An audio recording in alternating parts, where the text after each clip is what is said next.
Assalamualaikum warahmatullahi wabarakatuh. Selamat malam teman-teman. Jumpa lagi dengan saya Dwi Santoso dalam live sharing menulis.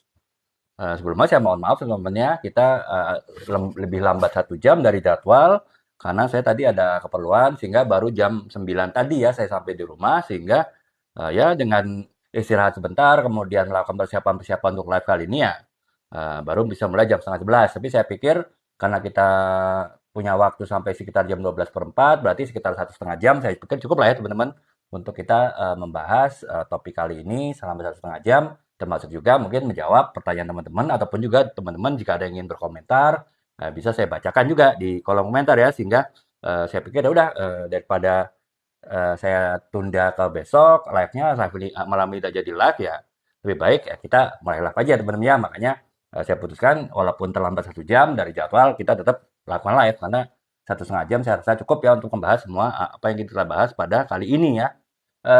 Langsung saja kita teman-temannya sambil mungkin ada teman-teman yang tanyakan teman-teman menanyakan lewat kolom komentar saya langsung memulai pembahasan topik live kali ini ya.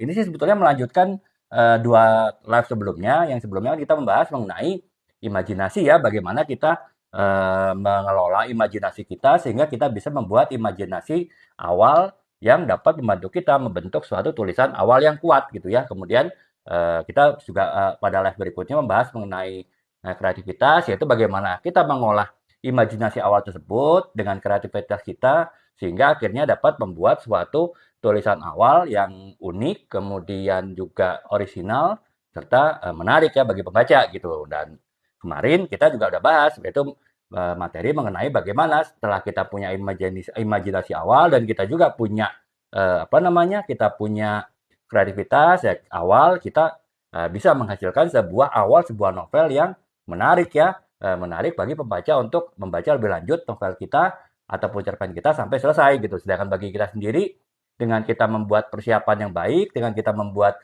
imajinasi yang baik, dengan kita melakukan kreativitas dalam mengembangkan imajinasi awal kita, dan kemudian kita bisa membuat suatu tulisan awal yang kuat, suatu tulisan awal yang baik. Ya saya kemarin pakai istilah good start ya teman-teman ya. Jika kita sudah berhasil membuat good start dalam sebuah tulisan novel ataupun cerpen, nah selanjutnya tugas kita adalah bagaimana kita melanjutkan awal yang telah baik tersebut dengan membuat cerita sampai akhir ya. Itulah yang proses ini yang kita bagaimana kita mengembangkan ide awal, bagaimana kita mengembangkan awal yang tadi bagus itu menjadi suatu tulisan yang utuh sebagai suatu novel ataupun cerpen itulah yang sering disebut juga sebagai kita membuat suatu alur cerita ya atau mungkin dalam bahasa menulisnya disebut juga kita membuat plot cerita gitu. Jadi itu teman-teman yang akan kita bahas pada pembahasan kali ini mungkin sekitar 1,5 jamnya sampai sekitar jam 12-an kita akan membahas mengenai bagaimana kita melakukan pengembangan imajinasi awal dan juga kreativitas awal tadi yang telah berhasil membuat kita suatu good start, membuat awal cerita yang bagus, awal cerita yang kuat, awal cerita yang menarik, itu kita kembangkan sampai ke akhir cerita. Nah, itulah yang akan kita bahas, teman-teman ya, segala hal terkait dengan bagaimana kita membuat alur cerita ataupun juga plot cerita agar awal yang baik tadi tetap bisa kita lanjutkan sampai ke akhir novel ataupun juga cerpen kita tadi ya. Jadi kurang lebih itu ya teman-teman ya gambaran kurang lebih apa yang akan kita bahas. Nah, untuk itu saya ini teman-temannya saya taruh di depan ini novel saya Citaku Berawal di Pesantren ya karena memang nanti pembahasan yang akan saya bahas untuk secara prakteknya bagaimana akan saya jelaskan melalui novel ini karena saya pikir novel ini cukup baik ya bisa menjelaskan hal-hal yang akan saya jelaskan secara konsep tentang mengembangkan alur cerita atau mengembangkan plot cerita dalam satu prakteknya ya bagaimana saya mempraktekkan konsep-konsep tersebut dalam menulis novel ini gitu karena novel ini cukup kaya secara karakter ya nanti saya akan jelaskan bagaimana kurang lebih novel ini nah sehingga saya menjadikan ini sebagai contoh ya teman-teman ya jadi itu teman-teman kita akan mulai dari awal ya yang pertama adalah aspek-aspek apa saja yang harus kita lakukan ketika kita ingin melakukan pengembangan alur cerita ya. Jadi saya sudah jelaskan tadi kita sudah punya awal yang baik, awal novel yang baik seperti kemarin saya jelaskan di live kemarin ya. Secara ya sekitar 2 jam kita membahas mengenai bagaimana kita membuat good start, bagaimana kita membuat awal yang baik. Nah, tugas kita selanjutnya adalah bagaimana kita mengembangkan awal yang baik tersebut menjadi suatu alur cerita sampai dengan novel itu selesai dan tetap mempertahankan ketertarikan dari pembaca kita untuk terus membaca novel-novel kita tadi gitu ya. Nah, jadi kurang lebih itu teman-teman yang kita bahas. Nah, sekarang kita membahas hal yang pertama, yaitu kita aspek-aspek apa saja yang kita perlu tahu, kita perlu lakukan ketika kita akan melakukan membuat alur cerita ya, alur cerita yang baik, alur cerita yang kuat, dan alur cerita yang menarik, yang akan membuat penonton penasaran, maaf, maksud saya pembaca penasaran sampai membaca novel kita sampai di akhir novel ya, sampai ke kata terakhir, kalimat terakhir, di bab terakhir gitu. Nah, itu teman-teman yang pertama adalah kembali ke karakter utama ya. Atau karakter utama itu berarti tokoh utama ya, tokoh utama dan juga tokoh pendukung. Seperti live-live saya sebelumnya, saya jelaskan bahwa unsur utama dan paling penting dari sebuah novel itu adalah di karakter ataupun penokohannya ya, terutama di penokohan utama. Karena semua cerita dari novel tersebut, itu baik itu konflik, kemudian alur ceritanya, kemudian dialog, kemudian juga setting tempat, deskripsi latar belakang, itu semua bermuara pada sang tokoh tadi ya, terutama tokoh utama dari sebuah novel ya. Saya sering mengatakan bahwa kalau tokoh utama sebuah novel cinta, misalnya ini Semua Demi Cinta, itu harus biasanya ada dua ya, jadi tokoh utama pria dan tokoh utama wanita ya. Bisa mereka sebagai sepasang kekasih ataupun juga sebagai suami istri gitu. Akan tetapi bukan berarti tokoh utama itu harus harus dua ya teman-temannya, bisa jadi lebih. Nah, kalau di sini saya contohkan, novel ini kan kurang lebih bercerita mengenai persahabatan empat orang ya, empat orang anak, empat orang santri di sebuah pondok pesantren. Mereka dari background latar belakang yang berbeda-beda dan mereka mengarungi kehidupan di pesantren selama 6 tahun ya, di tingkat SMP dan juga tingkat SMA. Nah, jadi tokoh utama dari novel ini ada 4 orang ya, bukan 2 orang kalau seperti layaknya dari novel cinta ya. Sementara untuk tokoh pendukungnya, kalau novel cinta ini, tokoh pendukung bisa banyak, apalagi di novel yang dengan tokoh utama banyak ya, tokoh pendukungnya pasti lebih banyak ya. Minimal ketika kita bercerita mengenai orang tua masing-masing kan berarti kita bercerita mengenai 8 orang kan, ayah ibu dari masing-masing 4 anak ini gitu. Kemudian juga bercerita mungkin mereka punya saudara kandung gitu, adik kakak ya, otomatis ya masing-masing juga punya saudara kandung, sehingga ya tokoh pendukung akan lebih banyak dari sebuah novel cinta ya. Seperti kalau di sini kan hanya bercerita mengenai Taufik dan Santi ya. Kemudian mereka punya orang tua masing-masing dan masing-masing punya saudara kandung. Nah, kalau di sini kita bicara 4 anak ya. 4 anak itu si Salim, kemudian Soleh, kemudian Ibnu dan Amir. Nah, masing-masing punya tokoh pendukung. Nah, itu teman-teman. Jadi untuk teman-teman bisa mengembangkan suatu alur cerita yang menarik, suatu plot cerita yang menarik, teman-teman harus seperti saya jelaskan kemarin ya, teman-teman harus bisa menjelaskan semua tokoh-tokoh tersebut, terutama tokoh-tokoh utamanya secara detail ya, baik itu latar belakangnya bagaimana, kemudian karakternya seperti apa, pola pikirnya seperti apa, sifatnya seperti apa, itu kita harus jelaskan secara detail ya, sehingga itu akan bisa memudahkan kita dalam mengembangkan cerita selanjutnya ya. Saya contohkan lagi novel ini ya teman-teman. Jadi di sini ada 4 orang tokoh ya, 4 orang tokoh utama. Yang pertama adalah Salim. Dia ini adalah tokoh yang paling utama dari 4 tokoh utama tadi. Kenapa? Karena cerita ini menggunakan sudut pandang orang pertama. Jadi seolah-olah satu orang yang menguasai novel ini diwakili oleh penulisnya itu menentukan keseluruhan jalan cerita dari novel ini. Nah, dalam hal ini tokoh terutamanya adalah Salim ya. Jadi saya ketika menulis novel ini seolah-olah saya sebagai Salim gitu, mengarahkan alur cerita novel ini gitu ya. Nah itu jadi yang pertama ada Salim. Nah, Salim punya karakter yang ini ya, dia karakternya adalah saya akan coba contoh ya teman-temannya bagaimana mengembangkan, mendetailkan, mendeskripsikan karakter dari masing-masing tokoh, ya terutama jika tokohnya lebih dari 2 ya, karena ini bukan novel percintaan yang hanya ada 2 tokoh utama gitu. Nah, si Salim ini adalah seorang anak dari ayahnya seorang ini ya, karyawan profesional di suatu perusahaan asing ya, perusahaan multinasional. Posisinya finance director ya di suatu perusahaan pembuat makanan dan minuman ringan gitu. Nah, kemudian ibunya ya ibu rumah tangga. Nah, si Salim ini sebetulnya anaknya sangat cerdas ya. Dia selalu juara di sekolahnya, di SD, di lingkungan perumahannya. Tapi ya karena dia badannya gempal ya, besar, dan dia mungkin orangnya cepat punya emosi yang tinggi dan juga punya empati yang tinggi ya, dia suka untuk berkelahi ya, walaupun berkelahinya biasanya karena ingin membantu temannya. Artinya ya kita tahu lah ya, kalau bully membuli itu kan di suatu sekolah apapun itu pasti ada ya. Nah, dan si Salim itu dia akan rela berkelahi dengan temannya dengan resiko dihukum di sekolah, dengan resiko dijewer mamanya di rumah, tapi dia dengan tujuan membela temannya yang sedang dibully oleh teman yang lain gitu. Sementara teman yang dibully itu nggak berani ngelawan. Nah, si Salim itu dengan empatinya tinggi, dia akan siap untuk berkelahi melawan orang yang membuli tadi, apapun resikonya. Dan itu kan ya, dari situ saya jelaskan secara detail ya karakternya, jadi pembaca bisa tahu kurang lebih karakter seperti apa. Nah, kemudian di pesantren dia punya 3 sahabat ya, dan sahabat itu punya karakter yang berbeda gitu. Dan karakter berbeda itu yang akan memudahkan saya membuat alur cerita berikutnya. Yang tokoh yang kedua, tokoh utamanya adalah bernama Soleh ya. Soleh itu adalah seorang anak dari pegawai negeri ya, pegawai negeri sipil di lingkungan pemerintahan Provinsi Jawa Barat gitu.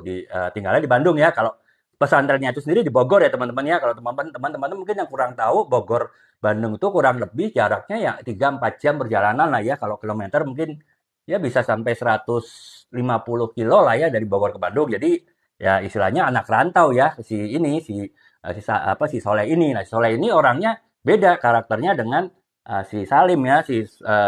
Soleh ini orangnya ya sesuai dengan namanya ya, orangnya sangat santun, orangnya sangat apa namanya sangat lembut, sangat perasa, dan dia secara keagamaan sangat baik karena kakeknya adalah seorang kiai ya, kiai terkenal di daerah Bogor. Dan ya ketika dia dari bayi pun sudah dididik oleh orang tuanya juga oleh kakeknya yang kiai, sehingga secara keagamaan baik. Nah, si Salim ini sering menjadi penengah ataupun juga penenang dari persahabatan ini, sehingga akhirnya mereka kadang misalnya si Soleh panas terhadap sesuatu ataupun ingin berkelahi di pesantren tersebut ya karena dia ingin membela temannya yang lain karena dizolimi, dibully, ya dia itu bisa ditenangkan oleh oleh Soleh ya, karena perkelahian itu kan termasuk pelanggaran berat di suatu pesantren ya. Hukuman paling ringan dari perkelahian itu diskors ya, bisa diskors bisa berapa minggu, bisa berapa bulan gitu. Bahkan bisa jadi ekstrimnya adalah dikeluarkan dari pesantren ya kalau terlibat perkelahian. Makanya Soleh itu bisa mengimbangi sifat emosional dari si Salim tadi dengan menjadi penenang Salim ketika dia emosi. Nah, itu baru 2 tokoh ya. Yang tokoh ketiga itu adalah Ibnu ya. Ibnu itu anak tunggal. Orang tuanya adalah dokter ya, masih dokter spesialis ya. Ibunya dokter spesialis kandungan, ayahnya dokter spesialis anak. Dan mereka ayah ibunya punya klinik besar ya, kemudian berkembang jadi rumah sakit. Nah, karena sebagai anak tunggal dan anak dari golongan atas ya, si Ibnu itu orangnya agak egois ya. Dia memang egois keras, tapi ya dia tidak seberani si Salim ya untuk berkelahi. Tapi eh, dia kalau perlu ini ya apa? Oh ya, iya Kak Yoit. Iya bener sih Kak, karena tadi kemarin sempat sebut-sebut nama ditegur sama TikTok Shop Kak. Jadi ya saya sebetulnya menghindari gitu menyebutkan nama. Ya saya coba deh Kak, saya ini ya Kak ya, untuk besok saya tempelkan di belakang atau ini apa namanya nama-nama toko seller yang jual di masing-masing marketplace. Ya mudah-mudahan sih nggak ada peringatan. Kalau ada peringatan ya berarti kita harus cari cara lain Kak ya untuk menjelaskannya gitu. Terima kasih Kak Iwet ya sarannya. Semoga Kakak bisa mengikuti apa namanya penjelasan saya selanjutnya dengan baik gitu. Eh, Kalau untuk Kak Vera, iya Kak, kalau di ini bio di TikTok, saya coba sih Kak ya. Mudah-mudahan kalau mencantumkan nama tetangganya TikTok Shop nggak masalah ya, karena saya terus terang masih agak kurang berani sih, tapi saya coba sih Kak. Mudah-mudahan ya besok Insya Allah nggak ada masalah gitu ya. Kalau nggak ada masalah berarti akan saya tulis di ini gitu. Kalau Kak Damai Iman, kalau mau order saya ketik Kak ya di toko ini ya toko apa ya? Saya sebut toko oren ya Kak. Itu ini nama tokonya ya Kakak bisa ini bisa searching di situ apa namanya ini saya ketik ya nama tokonya ya nama sellernya. Ini kebetulan ada beberapa seller Kak yang jual di toko online tersebut, tapi yang ini saya sebut adalah toko istri saya ya. Kebetulan dia jualnya sih sebetulnya fashion muslim, tapi saya juga titip buku-buku saya gitu di sana sehingga Kakak bisa coba lihat-lihat dulu ya buku-buku saya di sana berikut sinopsisnya gitu. Saya coba ketik Kak ya. Ini saya pakai ini Kak ya, pakai akun lain jadi bukan akun saya. Jadi akun alternatif jadi nanti namanya beda dengan nama saya sih Kak. Eh, nah, ini kak ya sudah saya ketik kak ya. Kalau kakak mau lihat-lihat dulu, ini apa namanya di toko itu yang ada warnanya di situ, kakak bisa lihat-lihat. Ada beberapa buku saya. Jadi saya udah menulis 20-an buku kak, buku bisnis ya, buku bisnis dan marketing. Sekitar 7-8 buku, kemudian ada novel ya sekitar 7-8 buku, kemudian juga ada buku antologi, kumpulan cerpen yang sekitar 7-an juga 8 buku gitu. Jadi kakak bisa lihat-lihat sinopsisnya juga di sana sehingga kakak bisa bisa lihat gitu ya. Heeh, heeh.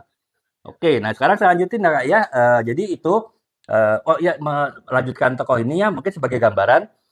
Kemudian yang ketiga adalah si eh, ini apa namanya si Ibnu ya. Ibnu tadi itu anak tunggal dia sehingga agak egois ya. Dan kemudian yang terakhir adalah Amir. Amir itu anak petani ya di Yogyakarta. Tapi ya kemampuan petani kan ya setinggi-tingginya tidak terlalu tinggi ya.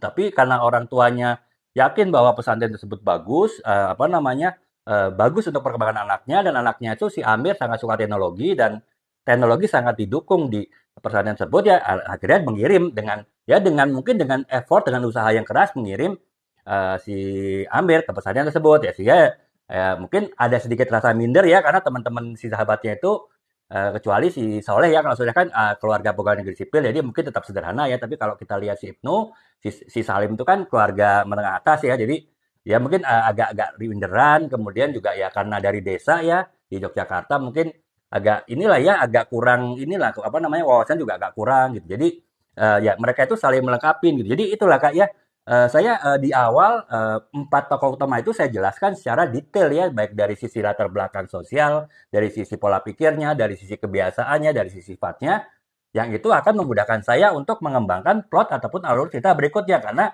saya sudah apa namanya mendefinisikan masing-masing empat anak tersebut secara lengkap sehingga ketika saya ingin mengembangkan cerita konflik misalnya oh saya bisa menghubungkan konflik yang terjadi dengan masing-masing karakter yang sudah saya bentuk tadi gitu ataupun juga misalnya bagaimana interaksi empat anak tadi dengan teman-teman yang lain itu juga saya bisa lebih kembangkan dengan lebih mudah karena ya saya sudah secara jelas mendefinisikan empat orang sahabat itu tadi seperti apa gitu jadi itu ya kak ya kurang lebih aspek karakter utama ataupun tokoh utama dan juga tokoh pendukung itu sangat penting bagi kita untuk kita dapat mengembangkan tulisan kita, mengembangkan alur cerita kita lebih lanjut ya setelah kita berhasil membuat awal tulisan yang bagus tadi gitu.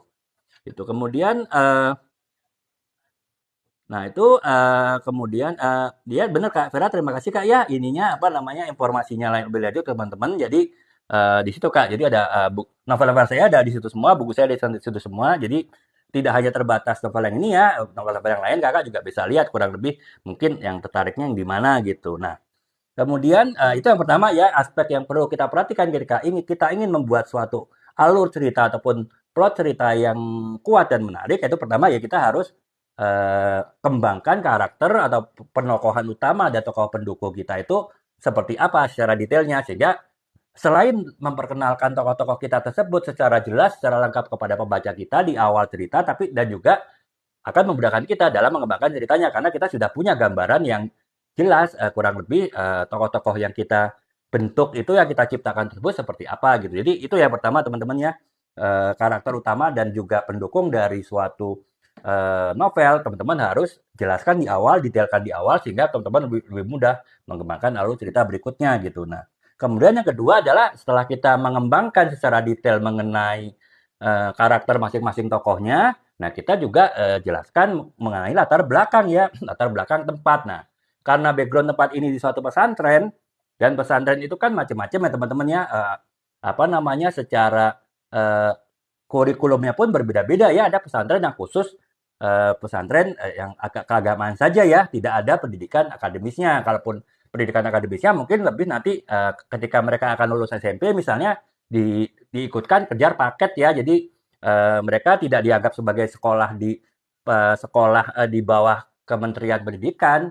Dianggap mereka adalah belajar sendiri, apa homeschooling, kemudian nanti mereka akan ujian untuk memperoleh ijazah SMP dan ijazah SMA. Ada yang seperti itu. Ada juga pesantren yang memang sudah satu paket ya antara pendidikan agama dengan pendidikan akademis ya. Jadi tetap mengikuti kurikulum pemerintah ya untuk akademisnya. Biasanya sih Sama dengan sekolah lain itu mungkin sekitar jam 7 sampai jam 2 siang itu akademis, kemudian dari jam 2 siang sampai malam jam 9 itu adalah pendidikan agamanya. Ada yang seperti itu, ada juga bahkan sebuah pesantren yang benar-benar agama tok ya, dia bahkan tidak mempersiapkan siswanya untuk ujian kesetaraan di paket A ataupun paket B ya, untuk memperoleh ijazah SMP ataupun SMA. Jadi macam-macam ya teman-temannya pesantren itu. Nah, kita harus jelaskan gitu juga latar belakang pesantren ini seperti apa. Nah, pesantren yang di mana 4 orang sahabat ini bersekolah itu seperti apa ya? Kebetulan ini adalah mereka bersekolah di pesantren modern ya. Jadi pesantren yang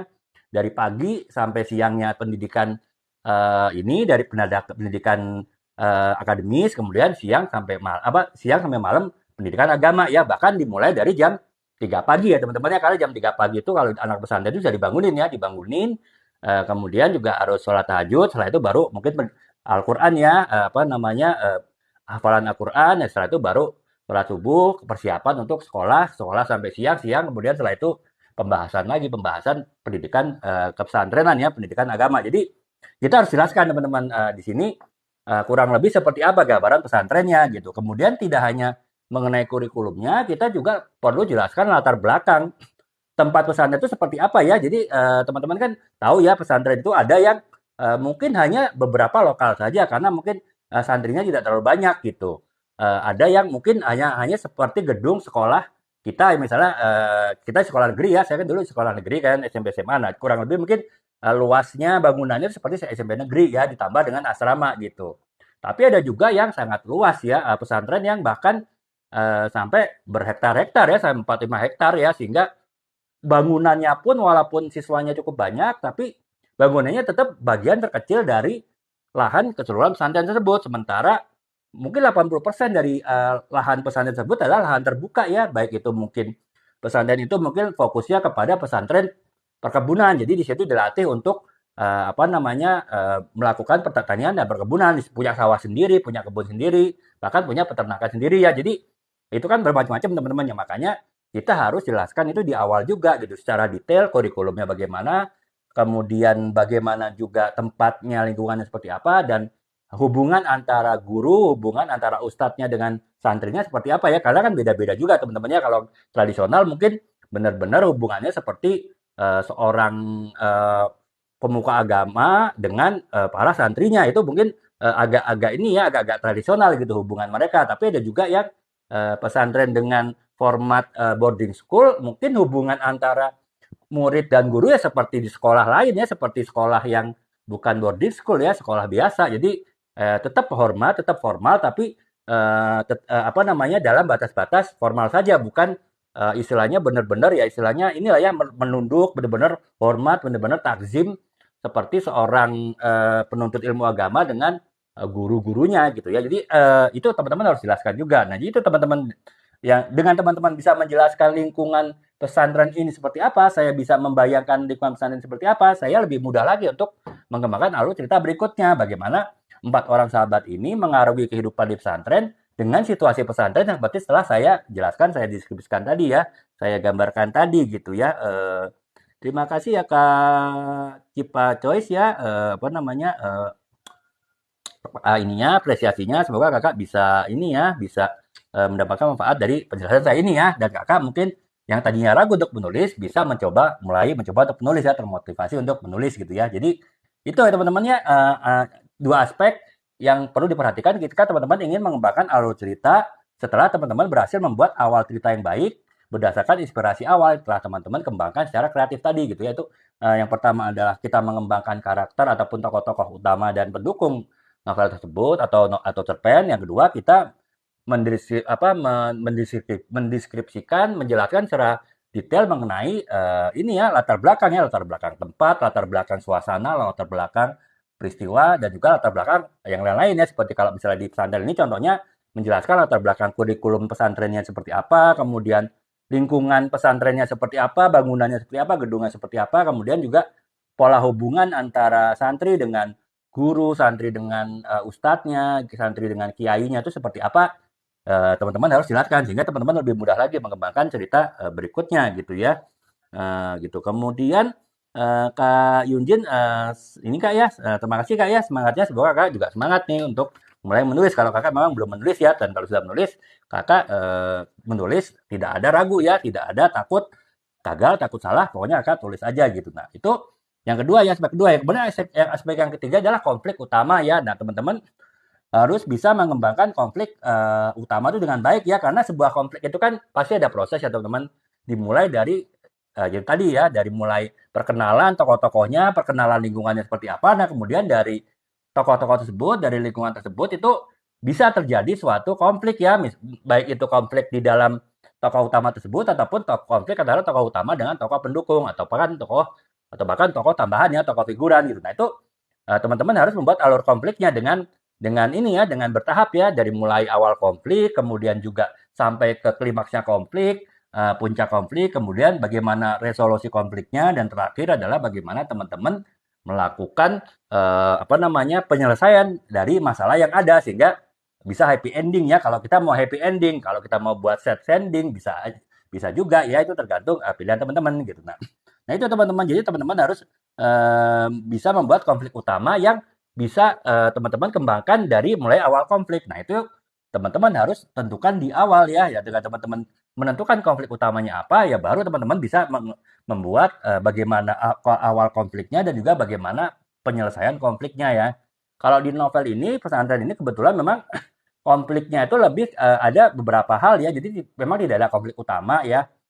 Karena ya namanya cerita anak-anak ya, apalagi di suatu boarding school, sebuah pesantren kan dinamikanya sangat banyak ya, sangat luas ya. Mungkin beda dengan kita yang sekolahnya ya dari pagi sampai siang, ataupun kalau full day school dan sampai sore, setelah itu kita pulang ya. Mungkin secara konfliknya mungkin lebih seragam, tapi kalau di dalam lingkungan mereka hidup bersama 24 jam sehari, tentu konfliknya lebih luas. Makanya di konflik ini saya tidak ada puncak konflik yang benar-benar puncak ya. Artinya saya membuat ada beberapa subkonflik ya. Ya misalnya konflik pribadi. Misalnya di sini si Soleh ketika ibunya yang ternyata tanpa diketahui teman-temannya si Soleh itu menderita penyakit kanker ya, akhirnya si Soleh mengaku kepada teman-temannya setelah ibunya harus dirawat di rumah sakit. Misalnya itu kan ada konflik batin ya di dalam diri Soleh, di mana dia di satu sisi tidak ingin teman-temannya tahu apa yang dia alamin karena dia tidak ingin mengganggu konsentrasi teman-temannya ya. Tapi di sisi lain dia kan sebagai sahabat harusnya juga bercerita kepada teman-temannya, dan teman-temannya itu juga mengharapkan mereka saling terbuka sehingga bisa saling mendukung. Nah itu kan satu konflik ya. Nah itu ya itu karena saya sudah berhasil membuat karakternya masing-masing. Si Soleh kan mungkin agak tertutup karakternya sehingga dia relatif menyimpan perasaannya di dalam ya. Beda misalnya si Ibnu. Si Ibnu karena memang dia anak tunggal, anak yang terbiasa apa namanya diikuti keinginannya, jadi ada sifat egois, dia lebih terbuka ya. Misalnya ketika si Ibnu apa namanya dia ada konflik batin juga, dia menyenangi ketika mereka di SMA, si Ibnu itu menyenangi teman wanitanya ya, yang sama-sama di sebuah kegiatan ekstrakurikuler ini apa namanya UKS ya, usaha apa unit kesehatan sekolah ya kalau nggak salah dulu ya. Jadi ya semacam kegiatan inilah ya medis di siswa itulah ya yang belajar mengenai medis gitu. Nah, apa namanya sementara kalau teman-teman tahu ya di pesantren itu pacaran itu kan sesuatu hal yang terlarang ya. Bahkan kalau ketahuan terang-terangan pacaran, misalnya seorang pria seorang laki-laki ketemu teman wanitanya, walaupun mungkin di tempat terbuka, misalnya di lapangan ataupun mungkin di kantin, tapi mereka tertangkap tangan benar-benar seperti pacaran gitu ya, tuh hukumannya cukup berat ya. Itu masuk ke dalam kategori pelanggaran berat ya, bisa skors, bahkan kalau udah melakukan tindakan yang agak-agak amoral tuh bisa sampai dikeluarkan ya dari pesantren. Makanya itu tadi saya membuat konfliknya cukup banyak karena memang di dalam novel ini karena lebih menekankan pada persahabatan, konflik itu tidak suatu konflik yang besar. Nah, tapi kalau teman-teman mau membuat satu konflik yang besar itu juga bisa ya. Jadi misalnya ini teman-teman saya contohkan kemarin ya, novel ini ya, Istri Saliyah ini kan sebetulnya bercerita mengenai kehidupan suami istri yang mereka dekat dengan dunia malam ya. Apalagi si suaminya tuh kerja di pabrik alkohol ya, minuman alkohol ya, otomatis ya. Dan di bagian promosi pula ya, bagian marketing, sehingga setiap malam pasti harus mempromosikan, melakukan event di tempat-tempat hiburan malam. Itu kan berarti menimbulkan rasa nggak enak dari istrinya, walaupun istrinya si Andini itu juga suka ke tempat hiburan malam, tapi kan dari mulai pacaran pasti perginya dengan suaminya ya, dengan si Adrian gitu. Dan ketika Adrian akhirnya pergi sendiri ke tempat hiburan malam, sementara si Andini itu tahu kehidupan dunia malam itu seperti apa, bagaimana kehidupan di sana, ya bagaimana ya istilahnya wanita di sana ya, itu kan macam-macam juga gitu. Jadi ada rasa cemburu, ada rasa nggak enak. Nah, makin lama makin meningkat, akhirnya pecah menjadi suatu pertengkaran hebat ya setelah kejadiannya si Andi itu mereka kan tinggal di kos-kosan ya karena mereka anak perantau semua. Nah, eh, si Andi ini mengalami keguguran di kos-kosan tersebut sementara si Adrian sedang malam itu sedang bertugas di suatu diskotik dan tidak bisa dihubungin. Ketika akhirnya ada teman si Andini membawa Andini ke rumah sakit dan Andini akhirnya keguguran, itu kan adalah puncak konflik ya, di mana Andini merasa bahwa tidak ada rasa tanggung jawab si Adrian sebagai suami. Nah, sehingga akhirnya Andini mengalami kejadian tersebut tanpa didampingi oleh suami ya. Sementara si Adrian merasa dia sudah sedang menjalankan tugas sebagai suami ya, mencari nafkah sehingga ya dia tetap merasa salah tapi tidak salah yang besar. Nah, itu puncak konflik kan teman-teman. Jadi konflik di sini satu ya, konflik mengenai kehidupan keluarga di mana mereka dekat dengan dunia malam dan itu menimbulkan masalah. Jadi ini memang ada konflik utama ya. Jadi kalau yang novel ini memang ada konflik utama dan itu saya kembangkan dari awal yaitu tadi ketika mereka punya latar belakang apa namanya hubungan ini apa namanya latar belakang hubungan dengan kaitan dunia malam ya akhirnya saya tahu tuh ke depannya akan menimbulkan konflik seperti apa yang puncak gitu ya. Beda ya teman-teman dengan konflik pesantren ini yang konfliknya terpecah karena ya fokus ceritanya bukan kepada konflik.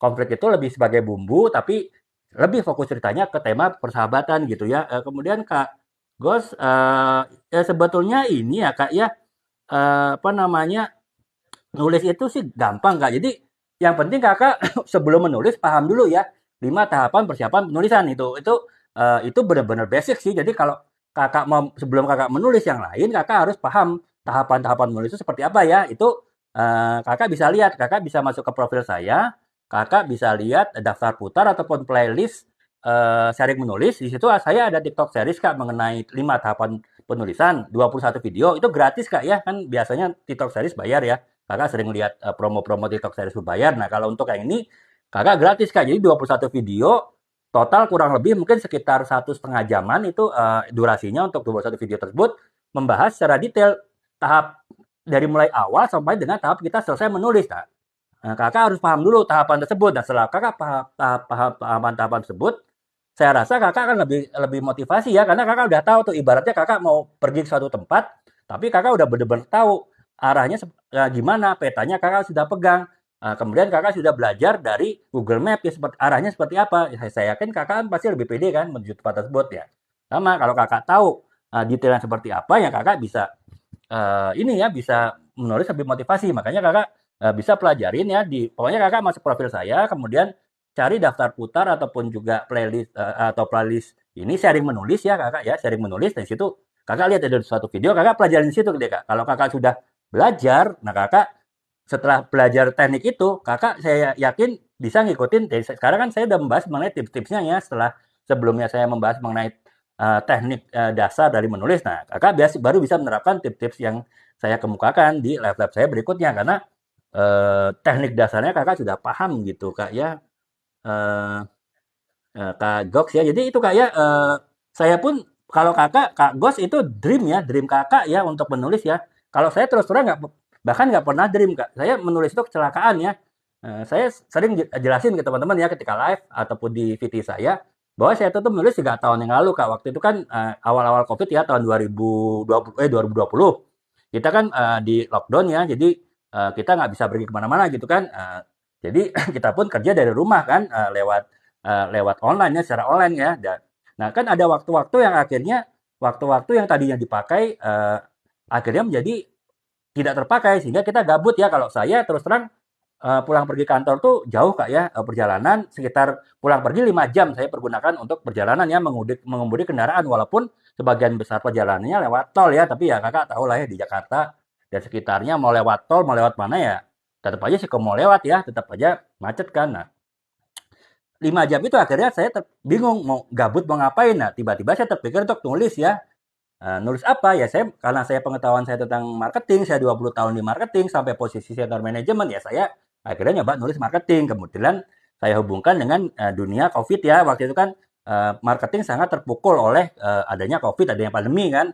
Nah, saya akhirnya menulis bagaimana sih kita sebagai orang marketing tuh bisa menghadapi situasi Covid ya. Makanya saya nulis, tapi bukan bentuk buku sih Kak. Saya nulisnya tuh di blog ya, blog gratisan ya, blogspot.com. Kakak tahu kan ya, blogspot.com tuh ya sama dengan wordpress.com sama dengan Kompasiana ya, kakak tahu tuh kita bisa menulis gratis di situ. Nah, saya nulisnya artikel-artikel pendek aja gitu. Nah, kemudian ketika saya diskusi dengan teman saya yang punya penerbitan, saya cuma mau nanya, ini bagus nggak ya tulisan saya? Saya cuma iseng aja sih, saya kasih link-link blogspot saya, tulisan tersebut sekitar 23 bab mengenai marketing di dalam situasi COVID gitu. Nah, tiba-tiba itu teman saya lihat lah, Dwi ini mah nggak perlu buka, nggak perlu kamu tanya ini bagus apa enggak, ini bisa jadi buku kalau kamu olah jadi buku.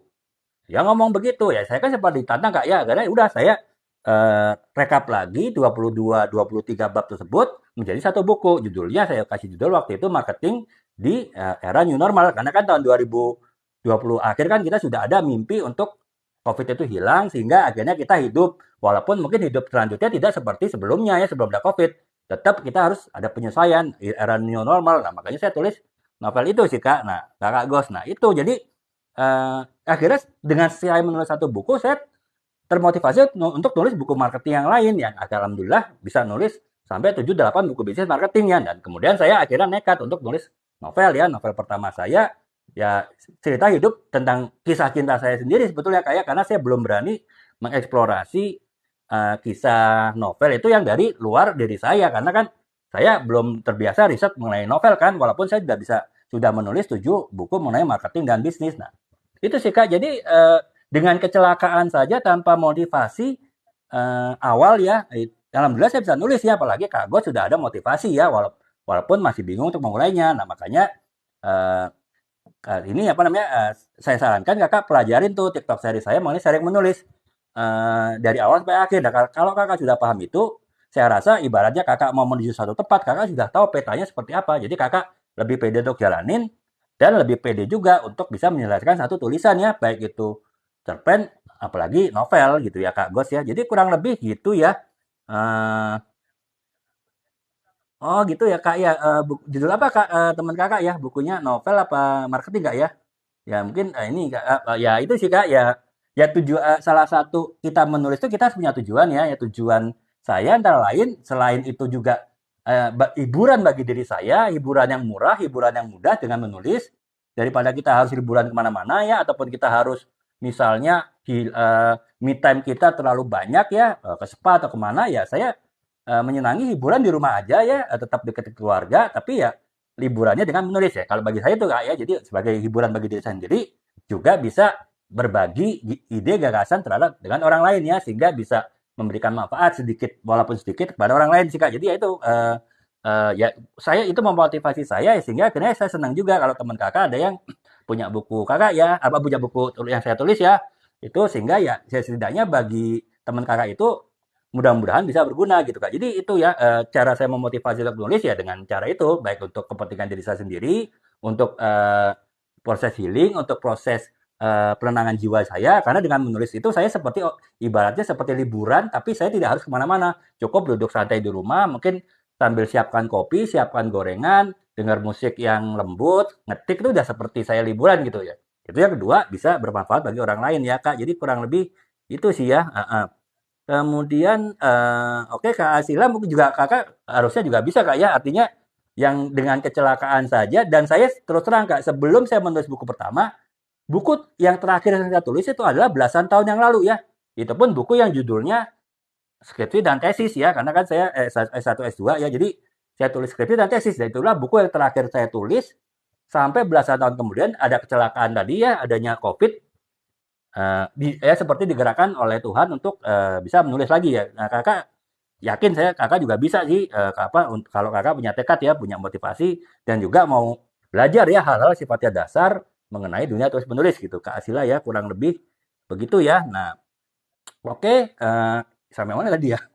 Oke, kita lanjutin lagi. Jadi aspek-aspek dari ini ya, bagaimana kita mengembangkan suatu imajinasi awal, suatu kreativitas awal yang bisa membuat tulisan kita bagus di awal, good starting menjadi good terus sampai akhir cerita ya. Jadi tadi kita udah bahas aspeknya tokoh utamanya harus kita kembangkan ya dan tokoh pendukung. Kemudian juga latar belakang tempat, waktu, peristiwa itu harus kita kembangkan sehingga memudahkan kita untuk mengembangkannya lebih lanjut. Kemudian konflik-konfliknya itu tadi, baik itu yang sifatnya satu konflik besar ya seperti ini ya istri Salihah ini kan benar-benar bercerita satu konflik besar ya yang itu bisa bahkan hampir memecahkan rumah tangga mereka ya rumah tangga Adini dan Adrian maupun juga konflik-konflik ini ya yang tidak besar tapi banyak di dalam lingkungan persahabatan empat anak ini di pesantren yaitu kakak harus bisa mengembangkan itu dari kakak harus bisa menjelaskan tuh awal cerita konfliknya seperti apa kemudian konfliknya nanti membesar seperti apa bagaimana penyelesaiannya ya jadi itu kakak dengan kakak merencanakan itu di awal, ya kakak lebih mudah mengembangkan alur cerita berikutnya karena semuanya sudah direncanakan sejak awal gitu ya. Nah itu kemudian yang selanjutnya adalah kalau kita tadi ini apa namanya berbicara mengenai konflik, nah kita juga harus konflik itu harus kita tingkatin ya, karena saya selalu bilang kak ya kalau sebuah novel itu tanpa konflik ibarat sayur tanpa garam ya. Jadi sebuah novel sekecil apapun itu pasti harus ada konflik ya. Baik ini tadi ini konflik besar kan, konflik yang eh, bahkan hampir memecahkan rumah tangga suatu keluarga ya, ataupun juga konflik-konflik kecil, konflik-konflik dalam suatu persahabatan yang ya tidak sedahsyat konflik besar ini, tapi tetap karena banyak walaupun bukan konflik besar itu menjadi bumbu daya tarik dari novel ini gitu. Jadi kakak harus juga buat konflik tidak hanya satu konflik, tapi konflik yang bisa berkembang dari konflik kecil sampai konflik yang puncak sehingga semakin membuat pembaca itu penasaran dan terus mengikuti bab demi bab dari novel yang kakak tulis ya karena konfliknya itu berkembang bukan hanya konflik yang statis bukan hanya konflik yang hanya diam di satu titik tapi tidak berkembang menjadi lebih besar lagi gitu. Nah kurang lebih itu ya kak ya. Kemudian yang selanjutnya adalah selain pengembangan konflik, kemudian kakak harus tentukan misi atau tujuan ya. Seperti saya bilang tadi ya kak ya, kita menulis itu harus punya tujuan ya. Tujuannya apa? Misalnya kalau tujuan saya ini, kalau ini jelas kak ya, novel ini saya punya tujuan. Ini adalah hadiah ulang tahun buat anak saya ya. Kebetulan anak saya waktu itu ulang tahun setelah dia 2 bulan 3 bulan mulai bersekolah di pesantren ya, suatu pesantren ya ya. Walaupun pesantren itu atas keinginannya sendiri juga setelah diskusi dengan kami sebagai orang tua, tapi kan ya namanya anak ya, apalagi anak tunggal dan tidak pernah pisah dari orang tua, ya pasti ya sekuat-kuatnya dia mencoba tegar, kebetulan anak laki-laki kan ya, tetap aja kan pasti ada rasa ya, ada rasa homesick lah, rasa kangen lah segala macam ya. Makanya saya punya tujuan ingin memberikan surprising kepada dia dengan memberikan hadiah berupa novel dan novel ini nanti bisa juga istilahnya disumbangkan ke perpustakaan di sekolah di pesantrennya sehingga ya dia jadi lebih inilah ya lebih punya ini lebih yakin lebih punya percaya diri untuk bersekolah di pesantren gitu ya. Makanya tujuannya jelas karena saya punya tujuan oh ini sebagai hadiah bagi anak saya dan juga untuk memberikan secara tidak langsung saran-saran kepada anak saya bagaimana menghadapi kehidupan di pesantren ya melalui suatu novel yang itu juga bisa berguna bagi teman-teman yang lain karena bisa ditemuin juga di perpustakaan pesantrennya. Nah itu karena saya punya misi, punya tujuan, nah akhirnya saya bisa mengembangkannya. Oh, pokoknya novel ini harus bersifat edukatif, harus bersifat memberikan semangat bagi anak yang sudah jadi santri atau juga bisa memberikan semangat bagi anak-anak yang mungkin awalnya ragu-ragu masuk pesantren, akan tapi akhirnya lebih yakin masuk pesantren dan juga kepada orang tuanya yang orang tuanya mungkin ragu masukkan anak-anak ke pesantren.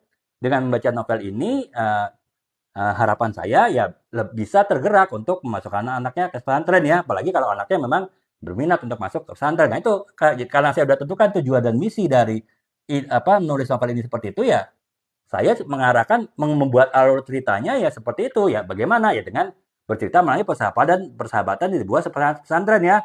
Jadi ya agar anak-anak itu merasa membaca novel ini oh ternyata kehidupan pesantren itu enak ya.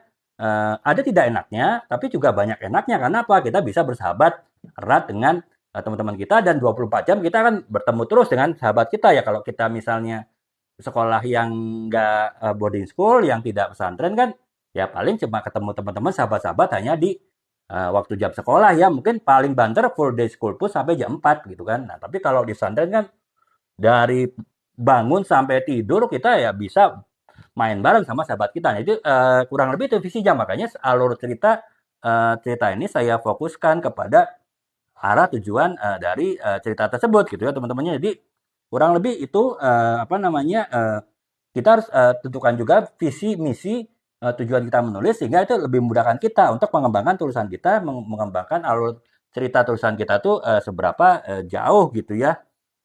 Gitu. Kak Sapi sama-sama Kak ya, semoga Kakak bisa mendapatkan manfaatnya dan Kakak bisa kalau Kakak mulai masih ragu untuk menulis, Kakak bisa semakin termotivasi untuk menulis ya, karena saya bilang tadi menulis itu tidak saja berguna bagi kita, memberikan manfaat bagi orang itu. Nah, itu kan secara apa namanya, secara batin ya bagi saya itu menyenangkan ya karena saya gitu ya. Jadi kurang lebih itu kayak apa namanya kita harus punya visi ataupun tujuan tertentu yang itu akhirnya mengarahkan kita untuk mengembangkan arah tulisan, mengembangkan alur cerita, mengembangkan plot cerita itu ke arah mana sesuai dengan tujuan kita menulis tadi, misi kita tadi menulis gitu ya. Nah, kemudian kita juga harus punya konsep, tema dan juga pesan-pesan yang mau kita sampaikan ya. Kalau kalau yang ini misalnya novel Istri Salihah kan tadi saya cerita nih kisah suami istri yang dekat dengan hidup dengan dunia malam ya. Sejak mereka pacaran itu bahkan si Adrian melamar Andin itu di sebuah diskotik ya. Jadi teman-teman bisa menilai lah seberapa dekat kehidupan mereka itu dengan kehidupan dunia malam. Akan tetapi ketika kehidupan dunia malamnya memuncak di mana si Adrian tidak hanya untuk sekedar hangout pergi ke hiburan malam, tapi karena itu bagian dari tugasnya sebagai promosi di sebuah perusahaan minuman beralkohol dan itu berarti dia pergi ke tempat hiburan malam dalam rangka kerja ya, tidak dengan istrinya, tidak dengan Andini, itu kan berarti kan menimbulkan konfliknya ya. Tujuan saya ini apa? Bahwa ini kan sebetulnya novel hijrah ya teman-temannya, novel bahwa seseorang itu bisa beralih menjadi lebih baik ya jika mereka mau ya. Jadi saya pesan apa misi yang saya sampaikan itu bahwa seburuk apapun kita, sejelek apapun kita, tapi kita masih ada jalan untuk berubah untuk menjadi lebih baik gitu. Apalagi kan ini judulnya Istri Salihah ya.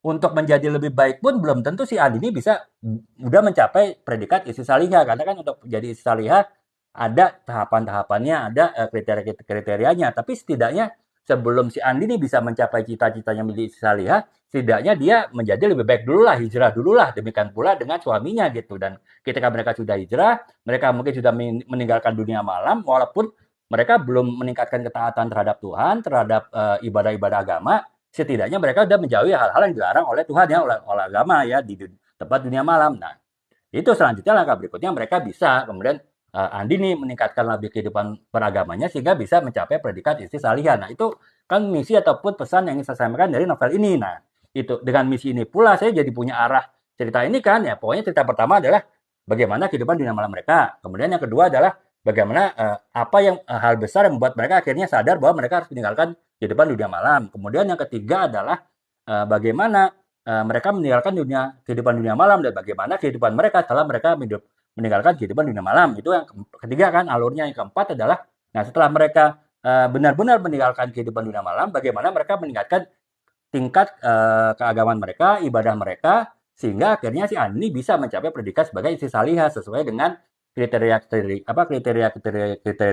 yang sesuai dengan ajaran agama. Jadi kan dengan saya membuat tema ataupun visi dari menulis novel ini, ya otomatis memudahkan saya membuat alur cerita ya, karena secara tidak sadar ketika saya menentukan tema menulis novel ini, saya sudah membuat alur ceritanya akan seperti apa. Oh, bab satunya seperti apa, bab duanya seperti apa, bab tiganya seperti apa, bab empatnya seperti apa, bab limanya seperti apa, dan selanjutnya gitu. Karena ya saya menekankan suatu tema atau visi dari menulis novel ini sebagai arah ataupun sebagai referensi, sebagai panduan saya membuat alur cerita gitu. Jadi kurang lebih begitu ya, gitu. Nah, selamat ini Kak Fehmi, selamat ini ya, terima kasih apresiasinya Kak ya, Kak Volt juga ini Kak ya.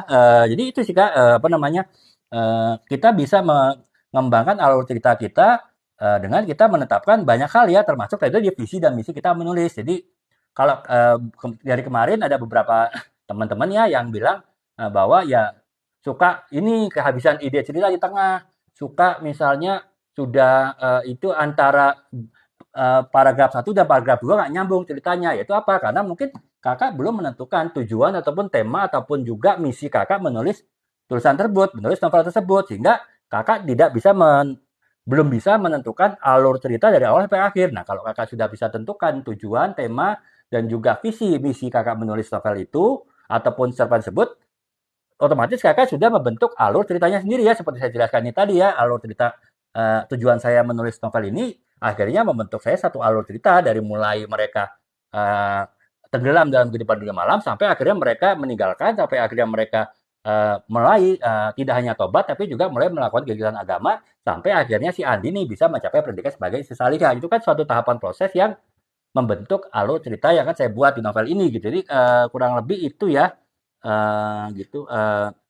Seperti itu. Nah, Kak Cici juga ini Kak ya, terima kasih apresiasinya Kak ya. Semoga Kak bisa mendapatkan manfaat dari live ini gitu. Nah, jadi itu teman-temannya aspek 7 aspek yang perlu kita perhatikan ketika kita ingin mengembangkan suatu alur cerita yang menarik, alur cerita yang kuat ya. Nah, kemudian yang kedelapan adalah struktur cerita ya kan saya sering menjelaskan struktur cerita itu ada beberapa tahapan ya. Yang pertama adalah pengenalan. Pengenalan yang tadi saya tadi selain tadi pengenalan tokoh-tokohnya, pengenalan latar belakang peristiwa dan tempat dari tempat novel tersebut, kemudian pengenalan mengenai alur konfliknya seperti apa, pengenalan mengenai apa yang akan kita tujukan dari menurut tersebut. Nah, semua pengenalan itu ada di bagian depan. Pengenalannya di bab awal, bab 1, bab 2 biasanya. Kemudian yang kedua itu adalah pengembangan. Nah, pengembangan itu biasanya adalah awal dari konflik ya. Pengembangan cerita itu kita mulai masukkan konflik-konflik ya. Dan kalau misalnya konfliknya itu satu konflik tapi membesar ya pada akhirnya konflik itu kan menjadi konflik puncak ya, menjadi klimaks konflik. Dan setelah sampai ke klimaksnya kan pasti ada penyelesaian, ada resolusi konflik. Nah, itu akhirnya masuk ke tahapan resolusi konflik dan baru ke penyelesaian. Tapi kalau teman-teman membuat banyak konflik tapi tidak ada puncaknya, tidak ada puncak yang tinggi ya bisa juga teman seperti dalam novel ini ya, novel persahabatan ya, dalam satu persahabatan kan pasti ada konflik ya. Nah, tapi kan kalau dalam satu sahabat tidak mungkin konflik itu sampai konflik yang besar ya, konflik yang sampai memecahkan persahabatan mereka. Misalnya konflik karena salah satu berkhianat kepada yang lain. Itu kan kemungkinan kecil ya terjadi dalam satu persahabatan. Makanya konflik-konflik yang ada di kisah persahabatan ini ya adalah konflik-konflik yang tidak besar, tapi karena banyak tetap menarik untuk membaca novel ini gitu. Jadi kurang lebih itu ya Kak Ford. Nah itu Kak, saya selalu menyarankan kepada ini ya teman-teman yang baru mulai belajar menulis, kakak itu melakukan revisi ataupun editing setelah kakak selesai menulis ya. Jadi kalau kakak misalnya menulis 7 bab, jangan kakak selesai menulis satu bab, kakak baca ulang lagi. Kemudian itu pasti kakak akan bergeser tujuannya. Kenapa? Kakak pasti, ya setiap orang apalagi baru belajar menulis, nggak mungkin langsung sempurna deh Kak. Saya pun belajar pertama kali nulis itu pasti banyak anehnya, banyak gak logisnya, banyak gak nyambungnya. Nah, kalau begitu bab satu kakak sudah baca dan kakak pikir tulisan kakak nggak bagus, kakak akan berusaha merubah kan tulisan kakak di bab satu, melenceng dari apa yang sudah kakak tetapkan sebelumnya gitu. Misalnya bab satu apa, bab dua apa, bab tiga apa, bab empat apa gitu. Tapi bab satu itu ternyata kakak rubah kan. Nah, ketika kakak mulai masuk ke bab dua itu bab dua yang sudah kakak rencanakan itu tidak nyambung dengan bab satu yang sudah kakak rubah gitu. Jadi kalau kakak melakukan perubahan di tengah itu saya yakin pasti nggak akan pernah selesai Kak, karena kakak merubah bab satu yang tadi kakak sudah buat akan merubah bab dua. Nah, ketika kakak berusaha berubah bab dua semakin jauh dari bab tiga yang sudah kakak rencanakan gitu. Makanya kalau menulis itu kakak sudah buat sudah lakukan 5 tahapan persiapan penulisan seperti yang saya tadi di TikTok seri saya 21 video kakak sudah lihat di profil saya di di playlist daftar putar seri menulis itu kan gratis Kak ya. Kakak tinggal lihat aja 21 video itu. Nah, kalau kakak sudah paham apa tahapan yang kakak lakukan, ya udah kakak selanjutnya tinggal melakukan tahapan tersebut dan kakak nulis dari bab satu sampai bab terakhir kakak. Misalnya kakak babnya sampai bab 7. Kakak nggak usah mikir, oh nggak usah overthinking, oh ini kalau jelek gimana, oh kalau ini nggak nyambung gimana, kalau ini nggak bagus gimana. Jangan itu dulu, pokoknya kakak selesaiin aja bab satu udah selesai. Sekarang lihat, walaupun kakak merasa itu nggak bagus, walaupun nggak sempurna, biarin aja, abaikan. Nah, kakak langsung kerjain bab 2. Kemudian kakak udah kerjain bab 2, bab 3, bab 4, bab 5, bab 6, bab 7. Nah, selesai kakak bab 7, baru kakak lakukan revisi. Karena revisi itu ada 3 tahap ya kak ya. ada yang namanya revisi. Revisi itu berarti kakak melihat dari sisi logika, alur idenya, logika alur ceritanya, logika alur eh, konfliknya seperti apa. Nah kalau itu sudah diperbaiki, sudah benar, baru kakak lakukan proses editing. Nah kalau editing itu lebih kepada tata bahasanya gimana, struktur kalimatnya gimana, kemudian apa namanya narasi dan dialognya menulisnya seperti apa. Nah, itu proses editing. Nah, baru setelah itu selesai semua, kakak lanjutkan lagi pada proses yang ketiga, proses proofreading ya. Misalnya jangan apakah ada typo, ada salah ketik, ataupun juga salah penggunaan istilah, ataupun juga kurang tepat menggunakan idiom-idiom, istilah-istilah khusus. Nah, itu jadi kakak ada 3 tahap untuk revisi, nggak usah khawatir kak. Makanya kakak selesaikan dulu ini apa namanya Kak Volk selesaikan dulu tulisannya sampai selesai, baru kakak revisi. Nah, kalau saya lihat kakak baru selesai 1 bab, mungkin setengah bab, kakak sudah revisi. Itu yakin deh kak, itu nggak akan pernah selesai tulisan kakak. Karena